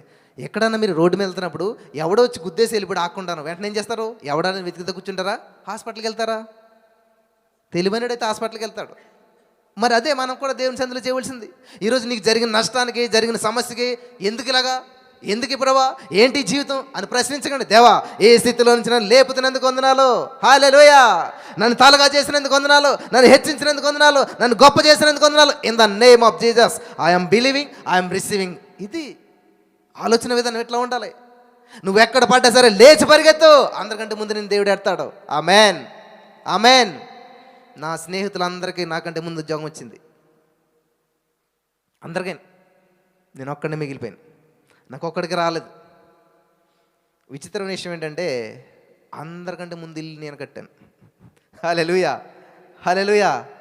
విత్ ఇన్ 10 monthsలో డబుల్ బెడ్రూమ్ ఇల్లు అయిపోయింది. ఎందుకంటే job is not my source, Jesus is my source. దేవుడే నా ఆధారం, దేవుడే నా దిక్కు, దేవుడే నా ఆశ్రయం. యెహోవా తమకు దేవుడిగా కలిగిన జనులు ధన్యులు, వారు శూరకార్యాలు చేస్తారంట. నీ జాబ్ని బట్టి కాదు, నీ బ్యాక్గ్రౌండ్ బట్టి కాదు, నీ లెవెల్ని బట్టి కాదు. నీవు దేవుడిని నమ్మినట్లయితే నీ ద్వారా దేవుడు అద్భుతాలు చేయడానికి ఆయన ఎల్లప్పుడూ కూడా సిద్ధంగా ఉన్నాడు. హల్లెలూయా. అనేక ప్రణాళికలు సిద్ధం చేశాడంట ఆయన. లేఖనం, స్క్రిప్చర్. డైరెక్టరు కథ ముందు రాసుకుంటాడా, లేకపోతే యాక్ట్ చేసేటప్పుడు కథ రాస్తాడా? స్క్రిప్ట్ ముందే రెడీ అయిపోతుంది. ఆయన రాసుకున్న స్క్రిప్ట్ మళ్ళీ ఏం చేస్తాడో చూసుకుని, నాన్న ఇలాగ యాక్ట్ చేయి, అలా చేయి, ఇలా చేయని చూసి చెప్తుంటాడు. సేమ్ దేవుడు కూడా అంతే. ఏం చేస్తున్నాడు? ఇంకా లేఖనం నెరవేరింది లేదు, ఇంకేముంది, లేఖనం నెరవేరినట్టు తప్పుకొన్నాడంట. ఆయన దాహం ఇసి తప్పుకోనలేదు ఎంతకని. విన్నారా?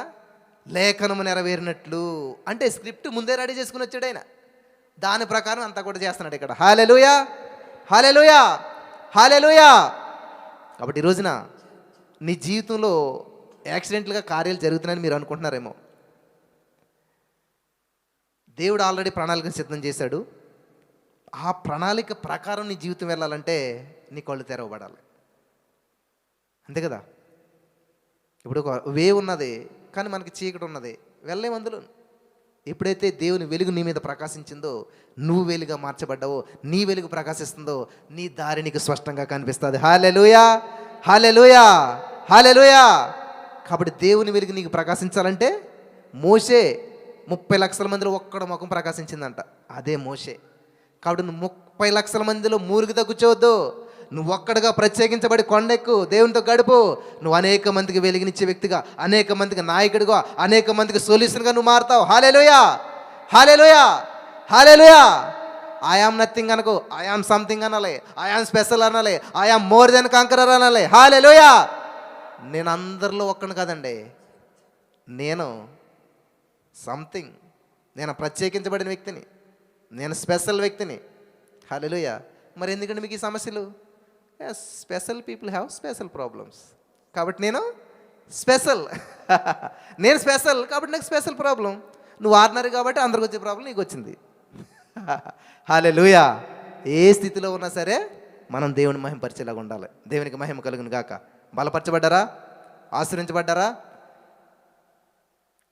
నా జీవితంలో దేవుడు చేసే కార్యాలు చాలా వింతగా, విచిత్రంగా ఉంటాయి.